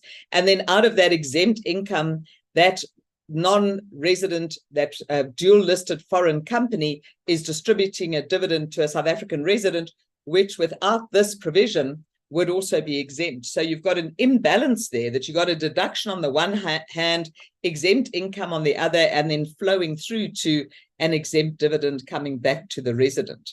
So they're saying the interest deduction on the one side is not matched with a taxable foreign dividend because of this 10b2d exemption. Now, what they're then doing is that they've already got an existing section 10b4, which is a provision that prevents the 10b exemption in certain circumstances. And you'll see there's a couple of amendments to 10b4. So first of all, 10b4, which prevents the section 10b exemption, it used to only apply to 10b2 exemptions. So it said the 10b2a and the 10b2d, which is basically your participation exemption if you hold more than 10% of the shares in the foreign company, 10b2b, where you've got another company also being a foreign company and so on. So it would only be those exemptions that you would lose out on. And if you only lost out on the full exemption, you could then revert still to the partial exemption using the ratio that I attempted to explain earlier and made a bit of a mix up with the numbers, right? The 7/27, etc. So you would lose the full exemption, but you could still get the partial exemption. But now they've first of all expanded that you also lose the full exemption that pertains to your dual listed foreign company, 10b2d, and you lose the partial exemption in any of these circumstances. So it's actually clamping down quite significantly on this anti-avoidance provision. So you lose altogether your 10b exemption, both the full exemption under 10b2 and the partial exemption under 10b3. And that will happen if you've got a foreign dividend received by or accrued to a person, if the foreign dividend is determined basically directly or indirectly with reference to or arises from any amount paid by any person to another person, and the amount paid or payable is deductible. So somehow this dividend is paid out of an amount that somebody deducted. All right. So if you think about the example I gave you, where you've got this foreign company, you've got a resident buying shares in a foreign company. The foreign company invests in South African financial instruments.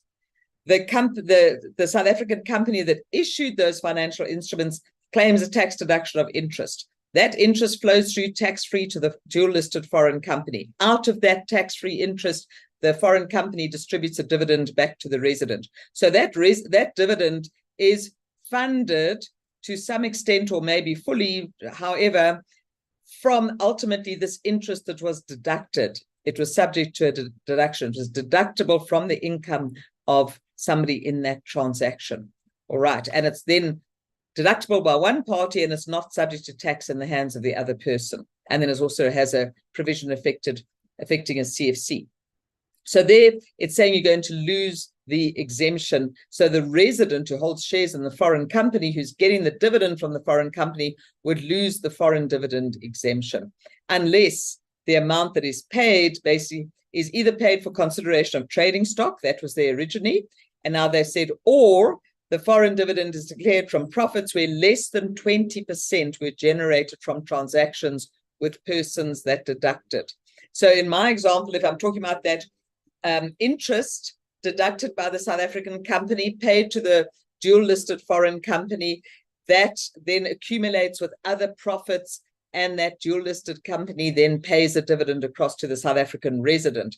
If this sort of tainted profits basically is less than 20% of the total profits generated, then you would not lose your dividend exemption. So the South African resident, and obviously this is relying on the fact that there would be some sharing of information, and you have to have some significant involvement that you would know what's going on with this dual-listed foreign company, knowing how their dividend is funded, in order to know that perhaps the dividend received by the resident is not going to qualify for the 10b exemption. So as I say, it is a fairly complex amendment, but I thought I should just mention it because some people might be affected by this. And there's the explanation from the explanatory memorandum. And this amendment becomes effective from 1 January 24, and it applies for foreign dividends received or accrued on or after that date. Right. I have given you a little example here. So you've got a resident company holds 5%, and it's only 5%, so you're not going to get the participation exemption. And they hold the shares in a foreign company which is listed. So the company B is your dual listed company. B invests in debentures issued by C. C is a resident company. So a resident company issues a debentures foreign company B buys those debentures, so they're going to earn interest paid from company C to B.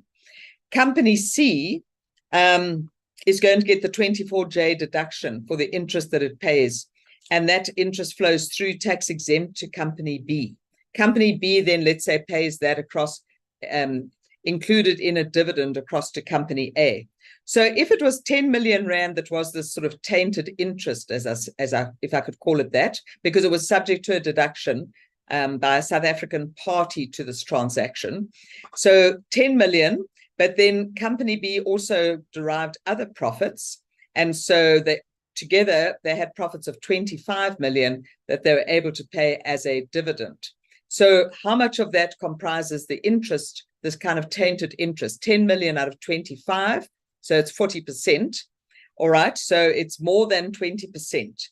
So 20% is a kind of a safety net. If I go back to this point over here, if it was less than 20%, then I would say, okay, fine, we still have the normal exemption. We're not affected by this anti-avoidance provision, but we're over 20%. So what we'd have to say, for company A, who's receiving this foreign dividend, they're getting 5% of 25 million. Obviously, that goes into gross income.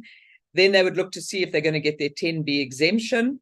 But in this case, they would not get the 10B exemption because company B's dividend is funded more than 20% from this tainted interest, and therefore A is not going to get the dividend exemption. Yeah, as I say, it's quite fairly complex amendment, but I've tried to sort of make it as simple as possible, just to give you the gist of what that provision and amendment actually relates to. Now, back in 2021, we had issue 3 of interpretation note number 93, which goes into the ins and outs of section 10B4, which is, of course, that anti-avoidance provision that prevents the dividend exemption. Obviously, this predates the amendment that's coming through in January 2024. But what is relevant in that interpretation note is this point, that you could say, well, this is very complicated, and how does this resident know what's going on in company B, etc. But remember, resident company A is the one that wants to claim the exemption. And in terms of section 102 of the Tax Administration Act, the onus is therefore on the taxpayer who wants to claim the exemption. They would have to prove that the anti-avoidance provision does not apply. All right, so just an important point to bear in mind. So you can't just say, well, there's no way I knew about that. You have to make sure that if you're claiming an exemption, just like if you're claiming a deduction, or in any situation where you're claiming that an amount is not taxable, then the onus is on the taxpayer to prove that they're entitled to that tax concession. Right, then we go on to amendments to section 11D. And 11D refers to the research and development tax incentive. This incentive has been around ever since 2006. It's a very generous incentive in that it gives you, the incentive provides for 150% of qualifying expenditure. And that's not just expenditure on the cost of an asset. It's all of the expenditure incurred on a qualifying research project. But it must be expenditure incurred solely and directly for the purpose of conducting research and development as defined, and that has to be approved by the Minister of Higher Education, Science and Innovation. And basically in 2012, they introduced a pre-approval process. So you can't claim the deduction unless your research project has been approved, and you have to then submit your paperwork through to the adjudication committee of the Department of Science and Innovation. They would consider the application. They would then make a recommendation to the minister, and the minister would decide whether to approve your project or not. And if your project is approved, then you would be able to take the incentive, the 150% on qualifying expenditure. But of course, you can see that there's a lot of bureaucratic hurdles that have to be crossed here. And obviously this application for approval is not a simple situation. And it's made even more complex by the fact that we're talking about research and development, and how would you be sure that you are conducting a research project that would meet all the criteria that are set out by the Department of Science and Innovation, etc. Now, we have a definition of research and development, which has been in section 11D, and it is quite restrictive. It talks about things like discovering non-obvious scientific or technological knowledge and so on. And in fact, it's a little bit too restrictive, as they have found. They did a review of this incentive in 2021, and they found that actually, as much as we need the incentive, it's very important for South Africa to incentivize research and development and innovation. But the incentive as it is framed at the moment is overly restrictive. And that's why they then proposed to make certain amendments. Now, initially, they proposed these amendments in the draft legislation. Well, it was a separate release of draft legislation that came through in October last year. So it's been open for public comment basically from then right the way through to the end of August this year.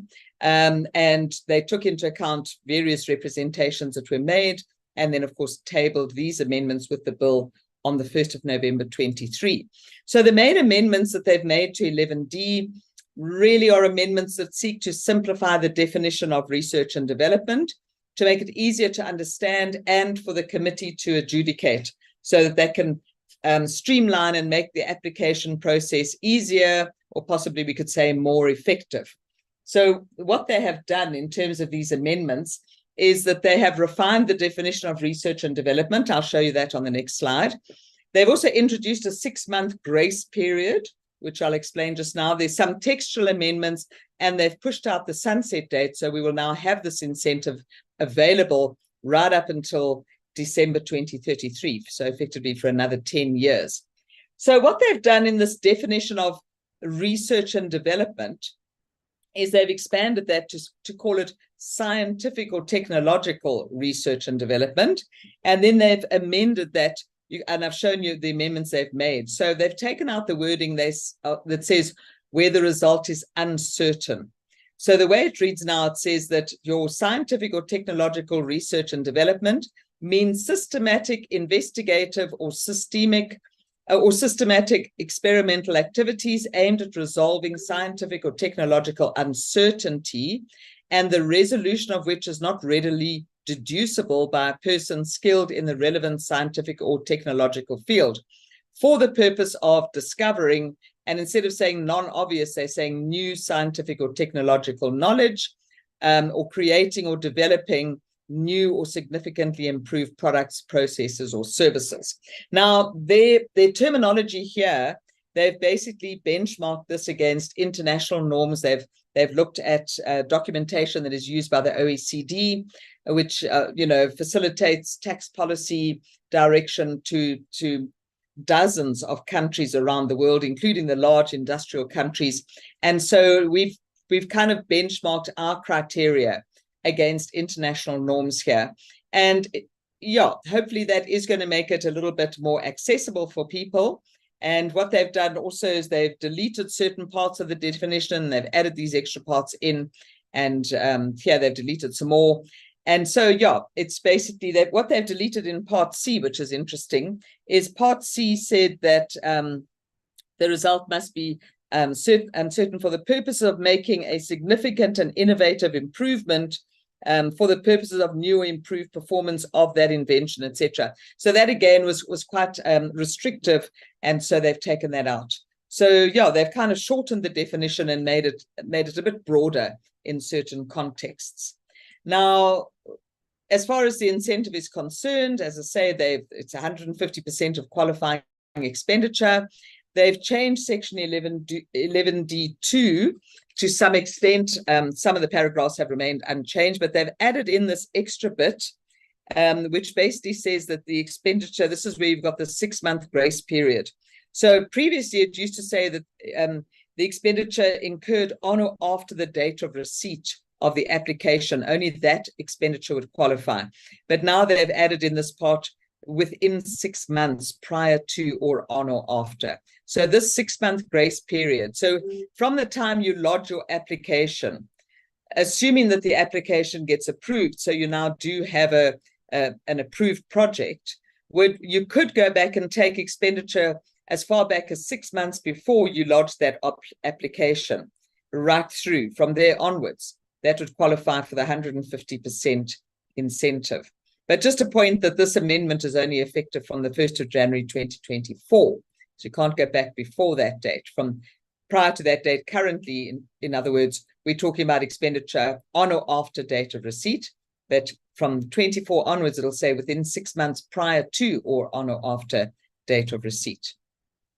And then they've got additional provisions to protect confidentiality around this information, because obviously very sensitive information has to be submitted in order to get the approval of a project.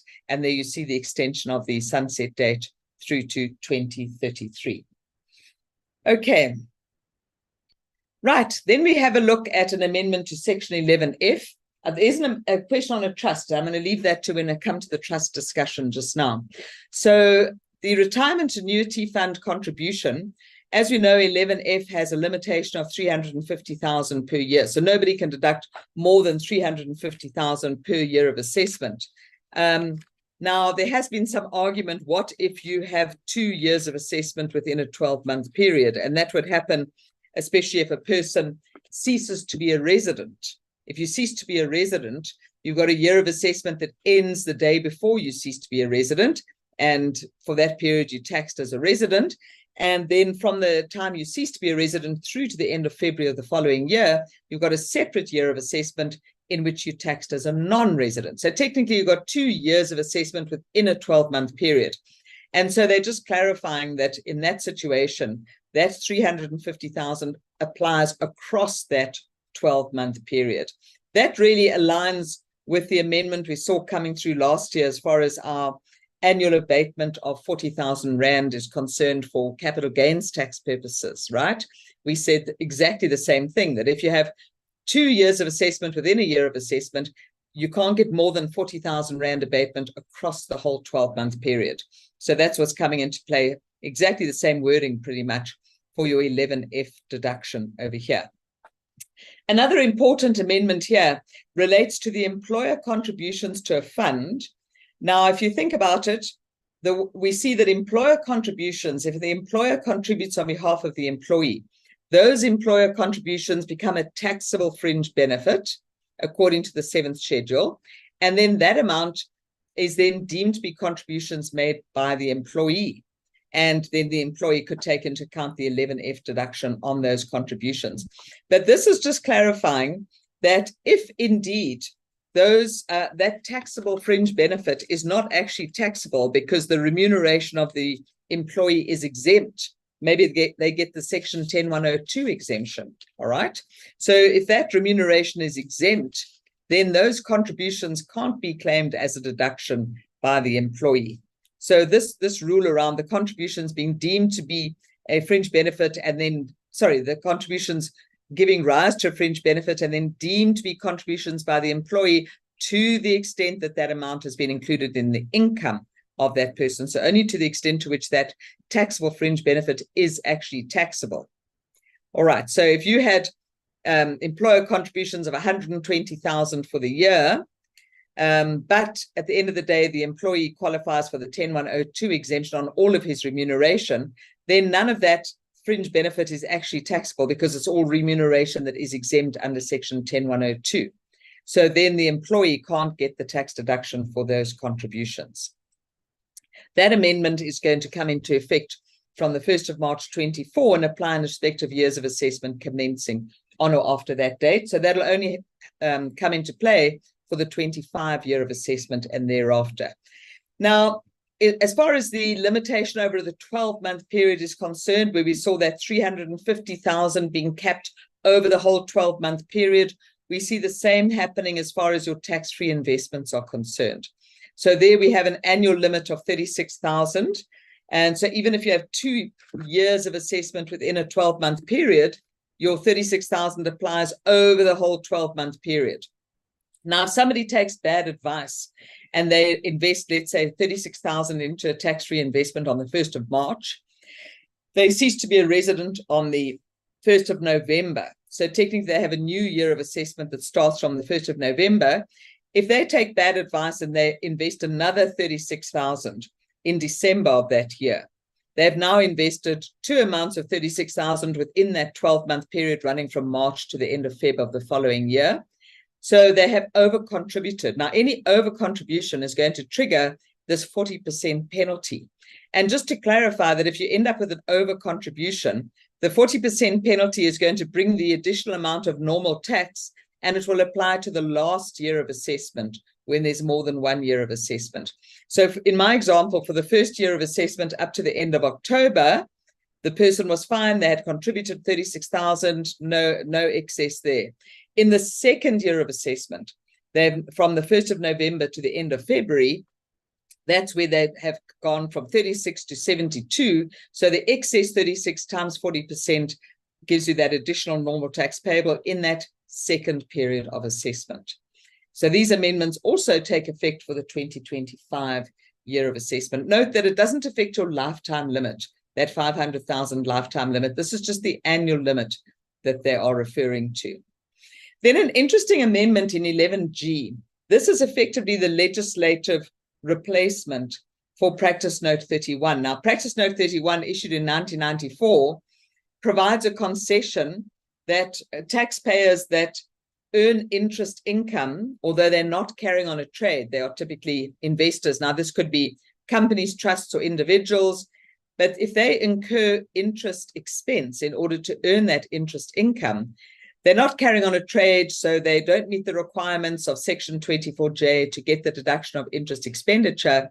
But Practice Note 31 allows the concession that they can deduct that expenditure, but only up to the amount of their income, right? You can't create a loss situation. There's no carry forward of any excess. Now, in November 2022, SARS notified the general public that they're going to withdraw Practice Note 31 and also Practice Note 37, but nothing further has been said about that. This is looking at Practice Note 31. So they said they're going to withdraw and replace with legislative amendments. Now, in the draft bill, they came out with a legislative amendment, but it really was unsuitable. It was only limited to treasury companies that operated within a group of companies. And then after much discussion in the final bill, they've now done a complete rethink, and here's a whole new Section 11G that they've come up with. So this is what is in the final bill. The heading of 11G talks about deduction of expenses incurred in the production of interest. But be careful, because as we look at the actual provision, it doesn't apply to any expense other than interest expense. So that's a little bit misleading. It's a deduction of interest expense incurred in the production of interest income. That's what it refers to. Interest is as defined in Section 24J. And then it tells you that there will be allowed to be deducted interest incurred to the extent that the interest is incurred in the production of interest that is taxable, basically. It's interest income. So interest income excluding exempt interest. All right. So if you incur interest expense of 50,000 Rand to produce interest income of 50,000 Rand, you can deduct the interest expense up to the amount of the interest income. If you're not carrying on a trade, you would deduct under this provision. If you were carrying on a trade, you would deduct under Section 24J. All right, so it's a separate one that applies when you are not carrying on a trade, but you have to be able to demonstrate that the interest expense is incurred in the production of the interest income. And of course, if you earned interest income of 50,000 and you're an individual and you got your local interest exemption of 23,800, then out of that interest income of 50, only 26,200 is actually taxable. So then if you incurred interest expense of 50, you can't deduct 50, you can only deduct the 26,200. So you can deduct the expense up to the amount of the interest income. And that's what comes through in subsection 3 over there, and on a per year of assessment basis. Now, interestingly, this 11G is only going to come into effect for years of assessment commencing on or after 1 January 25, which means it'll only apply for the first year in the 2026 year of assessment. And in the meantime, Practice Note 31 will remain in place. Okay, so quite an interesting amendment coming through there to replace Practice Note 31, but only from the 2026 year of assessment. And this amendment applies to any person. So it applies to companies, trusts, or individuals where they are looking at claiming a deduction of interest that hasn't been incurred in carrying on a trade. The Section 13 quat allowance That's another incentive. And there again, we have the sunset date that has been extended for another 2 years while they complete their review to see whether that incentive should be continued. And then Section 25, just a couple of small changes here, which are probably not going to change what you would normally understand with deceased estates anyway. And that is that your 6C tax energy credit will not apply to deceased estates because it's a type of credit, right? And so just like deceased estates don't get your primary, secondary, tertiary rebate, they don't get the medical credits, and they don't get the tax energy credit either. And then in terms of the residence of a deceased estate, just clarifying that if the deceased person was a resident at the time of death, then the estate is a resident. If they were a non-resident at the time of death, then the estate is a non-resident. So just to clarify whether that estate is going to be taxed as a resident or a non-resident.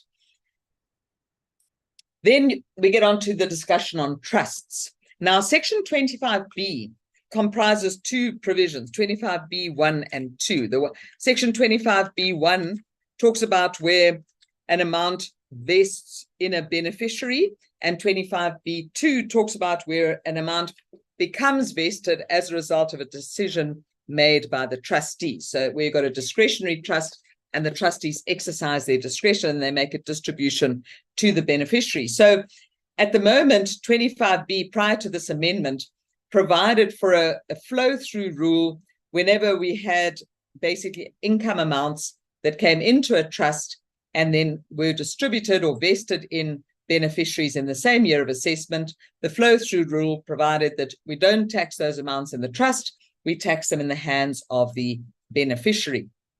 All right, but now the amendment to Section 25B1 and 2 will say that that flow-through principle will only apply insofar as your beneficiary is a resident. Okay, so it will not apply if the beneficiary is a non-resident. So if you have an amount of income as distinguished from capital gains, so income like interest, rental, dividends, whatever the case might be, if that vests or is distributed to a non-resident beneficiary, once this amendment becomes effective, then Section 25B1 or 2 will not apply, which means we don't have anything providing for the flow-through principle. That amount would then remain to be taxed in the trust. This amendment is going to become effective from the 1st of March 24. Now, initially they had said 31 July 23, which was basically an immediate effect.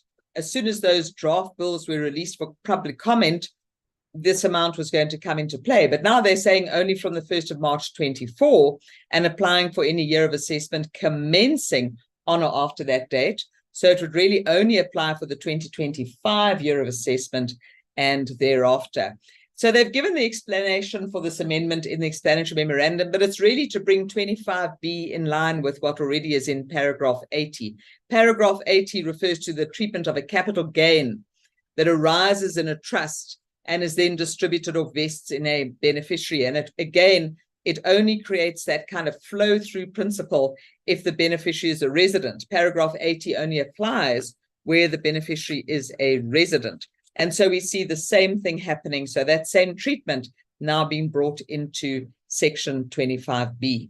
So just to show you the impact of this, once this amendment becomes effective versus if we did not have this amendment, if we had a trust with income of 300,000 for the year ended Feb 25, and that amount was distributed to a non-resident beneficiary within the same year of assessment, and let's assume Section 7 does not apply.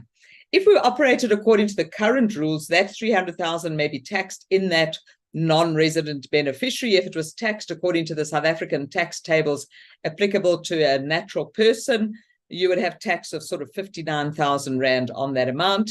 And so the net amount, so obviously you distribute the whole 300,000, the beneficiary would pay the tax of 59, they would be left with the net amount of 241,000.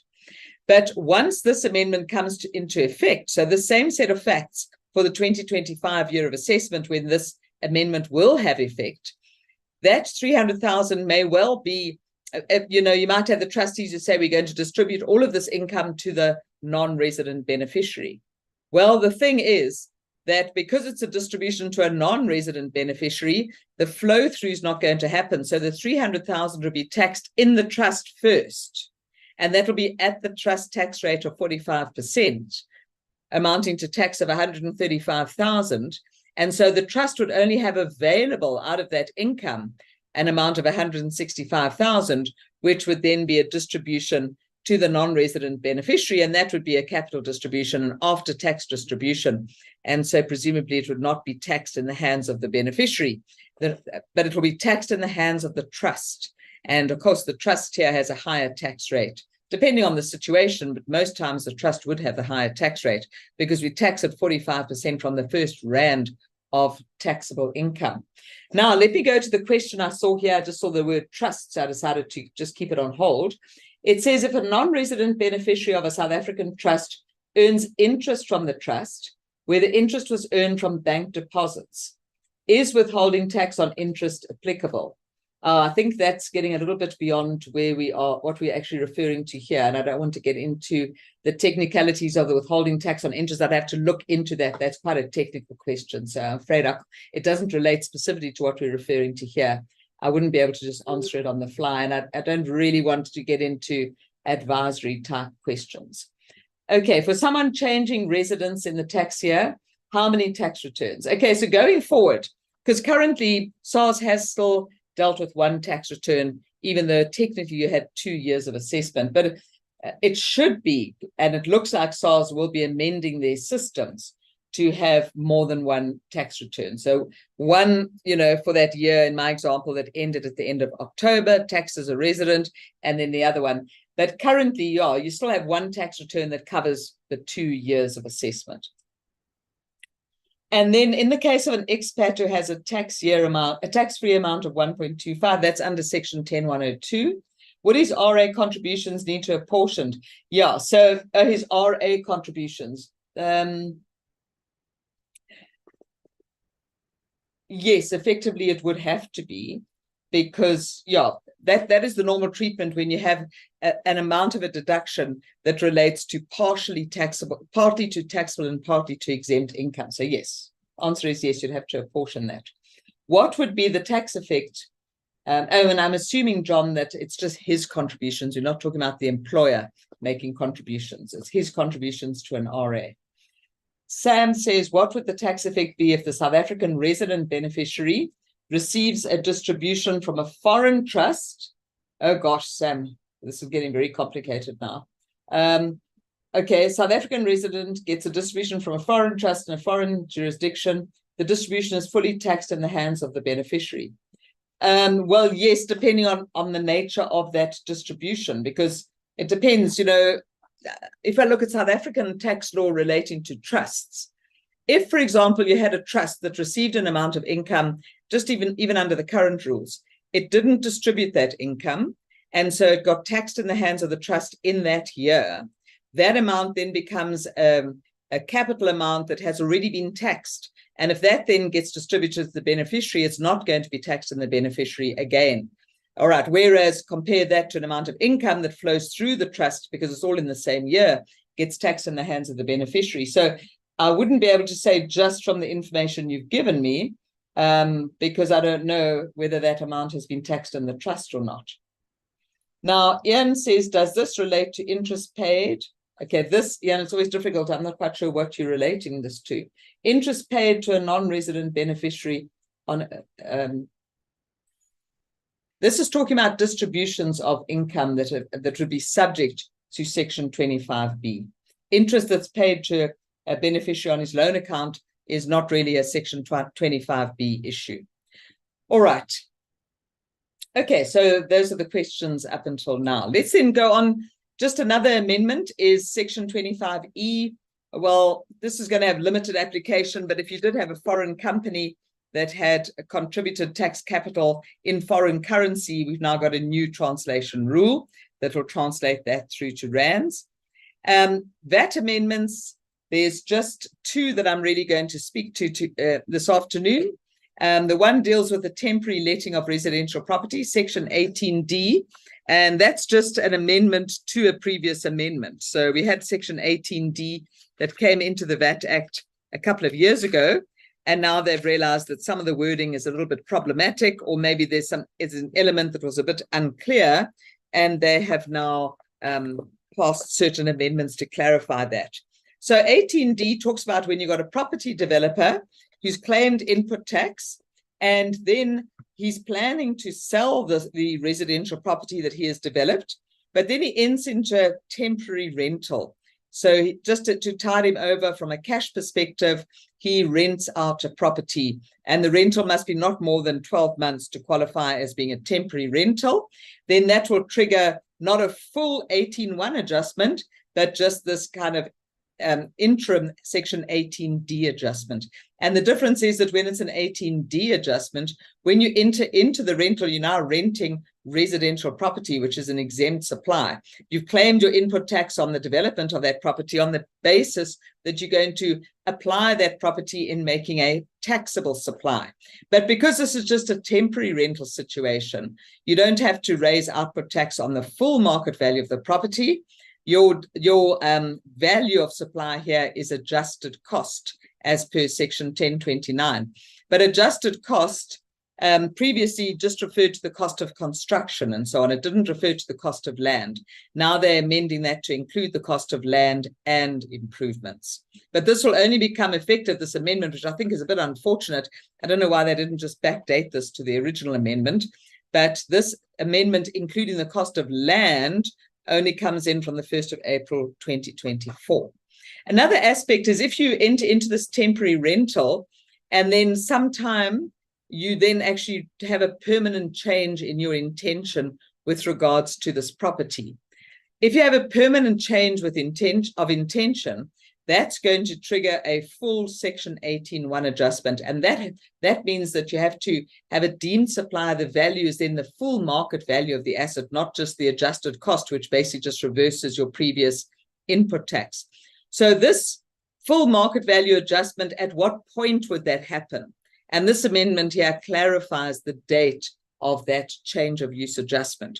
And so if you go beyond the 12 months, as soon as you go beyond the 12 months, you deem to have a full change of use adjustment. Or when the vendor applies the fixed property permanently for a purpose other than that of making taxable supplies. Now, this might be during the 12-month period, or maybe you haven't even entered into a 12-month period.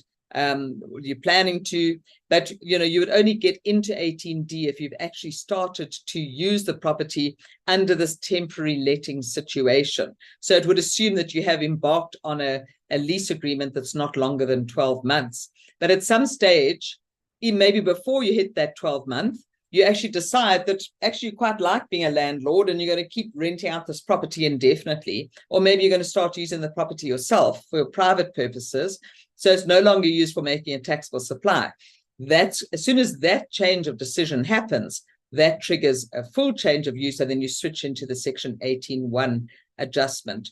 The one exception is if you actually sell the property during that 12-month period, then basically if you sell it, but the transfer only happens after the end of the period, then the sale of property is actually a taxable supply.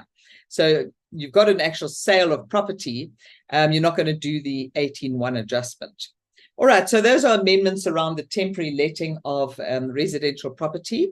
The other amendment, as far as VAT is concerned, relates to prepaid vouchers, and this is an amendment that affects your telecommunications industry, and it flows on from the MTN case, which came through the courts just over a year ago. And with the MTN case, there was a dispute between MTN, cell phone provider, right, and SARS. And the question was a time of supply. MTN was issuing airtime vouchers, and MTN, as far as they were concerned, they should only have to recognize the output tax, so the time of supply should be when the customers cashed in those airtime vouchers. But according to SARS, the time of supply was when the airtime vouchers were issued. And SARS actually won that case. So the holding was that the time of supply was when the airtime vouchers were issued. But then the problem is, well, what if there's a change in value between the time they're issued and when they are exchanged? Because it depends what they're actually exchanged for. And so this 21F allows these vendors in the telecommunications industry to issue a debit or credit note to cater for that change of value. And that also is effective from the 1st of April 24. Okay, then on to tax administration. Ian, I'm going to have to carry over your query because it's just very, very long. So I'll have to leave it until the end. Let's have a look at the Tax Administration Laws Amendment Bill. Now, the main amendments, tax administration, its administrative provisions to both the Income Tax Act and the Tax Administration Act. So you'll see that there's quite a number of changes to the Income Tax Act. A number of these, and even changes in the Tax Administration Act, are linked to that whole situation with us being grey listed. And of course, we had the General Laws Amendment Act that was promulgated in December 2022. That made quite extensive changes to other pieces of legislation, the Companies Act, the Trust Property Control Act, the Non-Profit Organizations Act, and it relates to the holding of fiduciary duty and who may hold fiduciary duty, who may hold the fiduciary responsibility, and what is the penalty if a person holds fiduciary responsibility when they're not allowed to do so. And so it builds in this aspect of trustees or maybe directors. If they are insolvent or they are delinquent directors, they are not allowed to hold a fiduciary office. And we see this coming through in many of these provisions over here. We also see, of course, down here, this definition of beneficial owner being introduced, but it does tie back to the Companies Act and the Trust Property Control Act. So if we just have a look quickly at these amendments, Section 30, which talks about the approval of PBOs, provides that SARS shall approve a PBO, which now you've got this charitable organization, you want to be approved as a PBO by SARS so that you have your tax exempt status. SARS can only approve if satisfied that you do not have a person acting in a fiduciary capacity who is disqualified in terms of Section 6 of the Trust Property Control Act, 25A of the Non-Profit Organization Act, or Section 69 of the Companies Act. And you'll see these three acts has a common theme throughout all of these provisions that deal with who may or may not hold fiduciary responsibility for an organization. All right, so this interesting. Mostly these administrative amendments take effect from the date of promulgation of the Act. But here you see that this comes into operation from 1 March 24, and it applies for years of assessment commencing on or after that date. And there's similar amendments to your other tax-exempt entity provisions, your recreational clubs and so on. And so exactly the same thing when you talk about people who are disqualified in terms of the Trust Property Control Act, the Non-Profits Organization Act, or the Companies Act. Then we've got this amendment around non-resident employers. So in the draft bill, the amendment was that any non-resident employer has to withhold employees' tax from any remuneration that they pay to a person in South Africa, all right? And that would imply that that non-resident employer has to register with SARS. And that caused quite a few shockwaves in terms of how exactly this was going to happen. And, you know, is this going to discourage people from operating in South Africa and so on? They have now, after all of the discussion and the submissions that were made, they have now clarified that when they're talking about a non-resident employer, it's an employer that is not a resident and that conducts business through a permanent establishment in the Republic. That one has been added. So your employer that is a resident, this type of a non-resident, and any representative employer, whether or not registered, who becomes liable to pay remuneration must withhold employees' tax. So if the non-resident conducts business through a permanent establishment, now permanent establishment is a concept that we see in international tax. And a permanent establishment basically talks about a fixed place of business that is carried on in South Africa, through which this non-resident will be operating for more than 12 months. So you've got a factory, an office, a warehouse, etc. You've got employees, you've got an actual business that is carried on in South Africa. Then if that non-resident employs people for that business and pays remuneration, then they have an obligation to withhold employees' tax. By implication, it would mean they would have to be registered, because I don't know how you withhold employees' tax without being registered unless you use a representative employer. All right, now this amendment does become effective from the date of promulgation of the Tax Administration Laws Amendment Act. Then we have the introduction of this definition of beneficial owner. So we've all seen this term beneficial owner. I think it's probably become the term of the year as far as accountants and tax practitioners are concerned. Who exactly is a beneficial owner? And we've looked at Companies Act and the Trust Property Control Act and so on. And now we have a definition in the Tax Administration Act. And it speaks to a beneficial owner of a company. You would look indeed at the Companies Act. A beneficial owner of a trust, you would look at the Trust Property Control Act. A beneficial owner of a partnership, if you needed to know that, who is the beneficial owner of a partnership? Now, of course, in South Africa, we don't see a partnership as a taxable entity. We have a look-through principle that looks at the individual partners and taxes the partnership. But if you needed to know who is the beneficial owner of that partnership in terms of holding responsibility, etc., this clarifies who the beneficial owner of the partnership would be. And I'm just going to leave it there, and you can have a look at that if it is of relevance to you.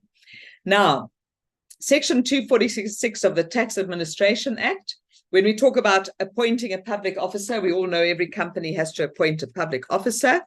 But there is an additional qualification that has been brought in there. Section 246(8) clarifies that a person is disqualified from being appointed as a public officer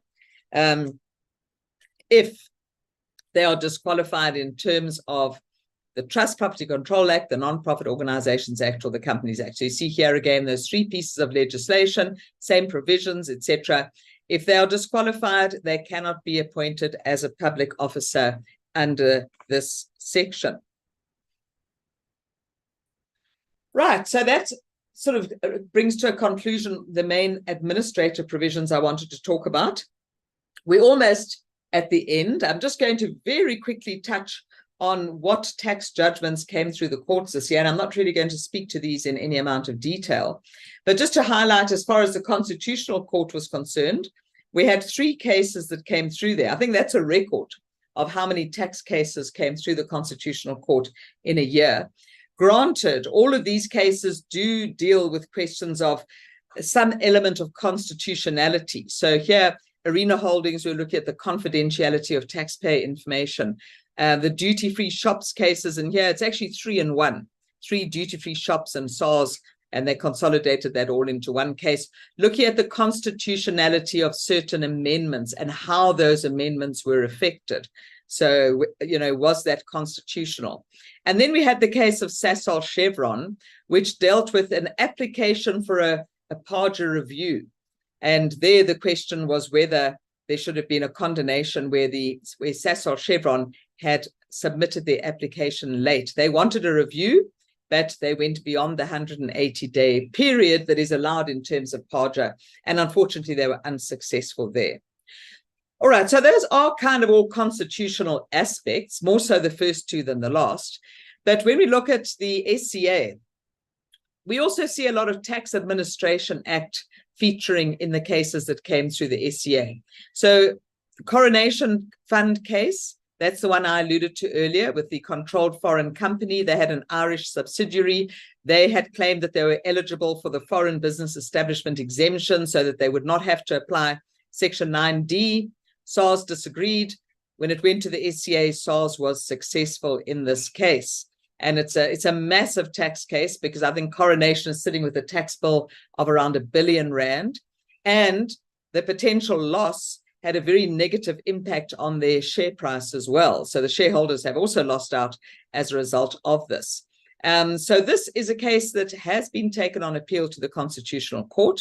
And depending on what comes out of the Constitutional Court, we may well see another amendment to Section 9D and the Foreign Business Establishment exemption. What is interesting also with this case is that Coronation also applied to the court to approve a waiver of the understatement penalty and the underestimate penalty on provisional tax. And they were successful there on the basis that they had relied on a tax opinion and they had based their taxable income calculation and the estimate of taxable income on the tax opinion from an expert, and therefore the court held that it was a bona fide inadvertent error, or it was a best estimate taking into account all the factors known to the taxpayer, and both of those penalties were waived, but they could not waive the 89 quat interest that prevailed. Then the Medtronic case, which dealt with the voluntary disclosure program. And then we had these cases, the United Manganese, the Rapper Resources, and finally, the judgment on the Absa Bank case, which came through at the end of September. These other two came through in March. They all dealt with Section 105 of the Tax Administration Act, which seemed to provide an alternative route to resolve a dispute with SARS. So Section 104, Section 103 of the Tax Administration Act takes you into the normal dispute resolution process. Section 105 says that in the High Court can approve that the matter could possibly be taken on review. It's okay, but you have to get the approval of the High Court in order for the matter to be taken on review. And if you said, in which circumstances could the High Court consider such applications for review, and you tie that back to PAJA, it's basically saying only where there are exceptional circumstances. And so you have to get the direction of the High Court in order to use Section 105, and you have to show that there are exceptional circumstances. Initially, at the High Court, Absa Bank was successful in persuading the court that their case, which involved a question of whether they were party to an impermissible avoidance arrangement, and therefore SARS wanted to apply the GAR provision. And Absa said, well, that's just a question of law as to whether the GAR provision applies or not. And the court said, if it's purely a matter of law, then that amounts to exceptional circumstances, and therefore the High Court can intervene and use and follow the Section 105 route. But on appeal to the SCA, there was a different outcome. And that decision of the High Court was actually overruled. And it was held that actually, that's not necessarily exceptional circumstances. And in any event, when you have a dispute relating to tax avoidance and a tax avoidance scheme, that is quite a complex situation. And it's not just a dispute around a matter of law. There's pretty inevitably going to be some dispute around fact there as well. So it's both fact and law. Therefore, it's not just a simple matter of law, and it's not going to qualify for a Section 105 review. So at the end of the day, all of those taxpayers were unsuccessful. And we even had two taxpayers in the High Court looking for a Section 105 approval. So asking the High Court to undertake a review of SARS assessments and to dismiss the assessments, but neither of those taxpayers were successful either. So it hasn't been a happy story for taxpayers as far as Section 105 is concerned. All right, and then you can see the other cases coming through the High Court there, a case dealing with PAJA, looking at a PAJA review of an administrative decision. We see here the Kusasa Refining talking about audits, and where SARS had failed to finalize an audit, and the ruling there was that SARS must finalize the audit within a limited period of time. ICAT, which spoke about the prescription period where there was a dispute between the taxpayer. And when you look at the 3-year prescription in Section 99 of the Tax Administration Act, Section 99(1) effectively says that there's the 3-year prescription. Section 99(2) says that that 3-year prescription does not apply in certain circumstances. And one of those circumstances is where the assessment is necessary to give effect to the resolution of a dispute.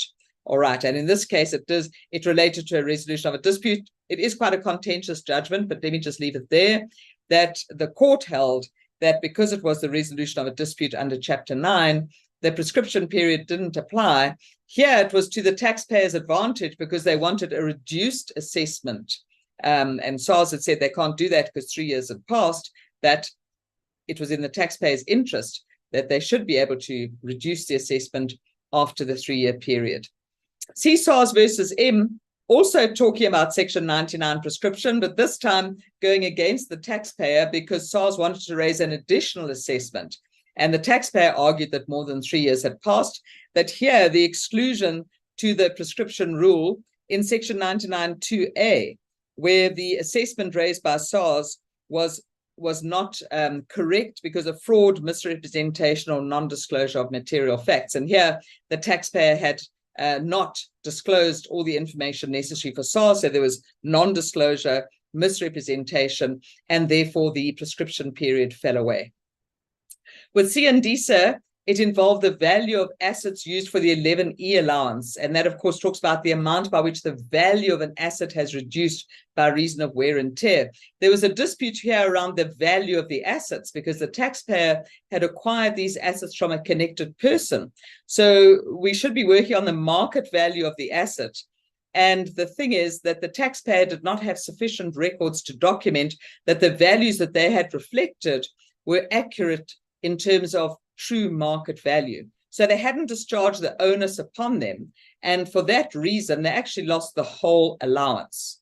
All right, so quite onerous. And I think the word there is, of course, keep proper documentation and be ready to discharge the onus upon you as the taxpayer.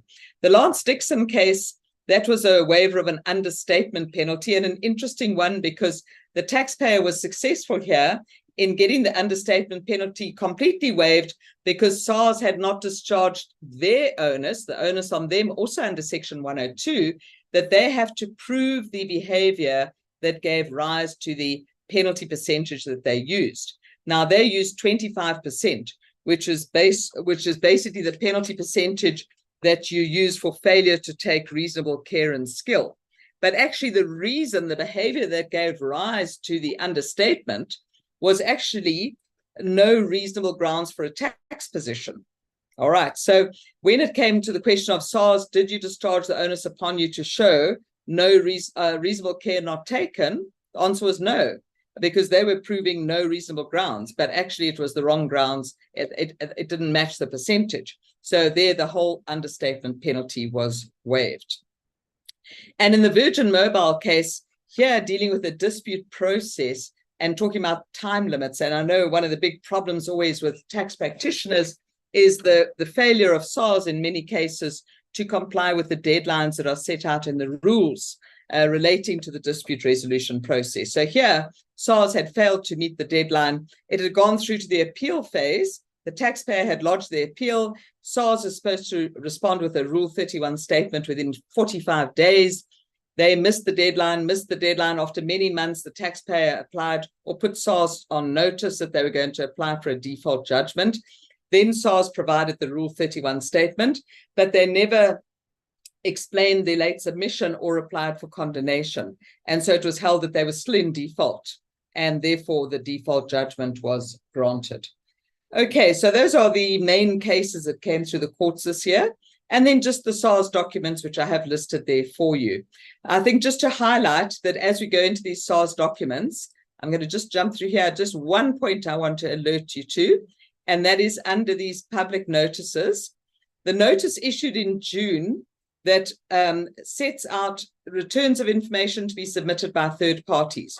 Now, this includes this year for the first time, of course, the returns to be submitted by trusts and non-profit organizations, or 18A organizations. As far as trusts are concerned, the deadline for submitting the third-party information was originally set at the end of May, according to this notice. And there were submissions made to SARS, and I must say SAICA seems to have really taken up the baton here, and they petitioned SARS to extend that date from the end of May to a later date, because May is just too tight and it's just it's impractical for trustees to be able to submit all of the information necessary to SARS.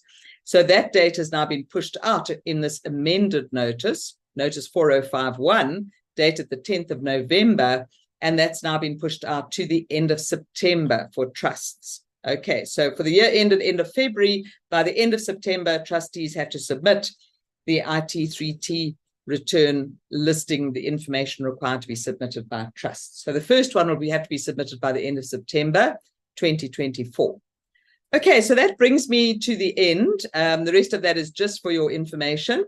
I've got a long question here from Ian, which I'm actually going to just slightly take offline because it is long and it's very specific and I'm not even sure I'll be able to answer it. So I'll take it offline. In the meantime, I'll just say thank you to everybody for attending. It's been wonderful to connect with you this afternoon. I hope the session has been useful for you, that it's been time well spent, and I look forward to chatting to you again sometime next year. All the best to you all. Stay safe, be well, and try and keep cool in this heat wave. Cheerio. Thanks, Dan. I'll hand back to you. Thank you very much. Thanks, Jackie. It just seems to me that every time I listen to you, things get more complicated. I Maybe think they do. there should be a rule that if you understand the actual situation, that you should just automatically get the deduction. Yeah. But anyway. Wouldn't that be nice? Yeah. Okay, just to thank you again for all the times that you've joined us, and we'll be joining you. You'll be joining us next year, I hope. We're busy planning the year. If anyone has any certificates or invoices or anything, paperwork that they need, please let me know and I'll send it to you. If anybody's going away, I wish you safe travels, a good holiday, a good end of the year, and hopefully thank you everybody for attending and during the year as well, and see you next year. Danny, anything you want to say? No, all good from my side. Just want to pass on. Hope everyone keeps safe over the end of year and keep well. See you all next year. Thank you again, Jackie. We'll see you again also next year. Lovely. Thanks very much. All the best to you all. Cheerio. Cheers. Bye. Bye.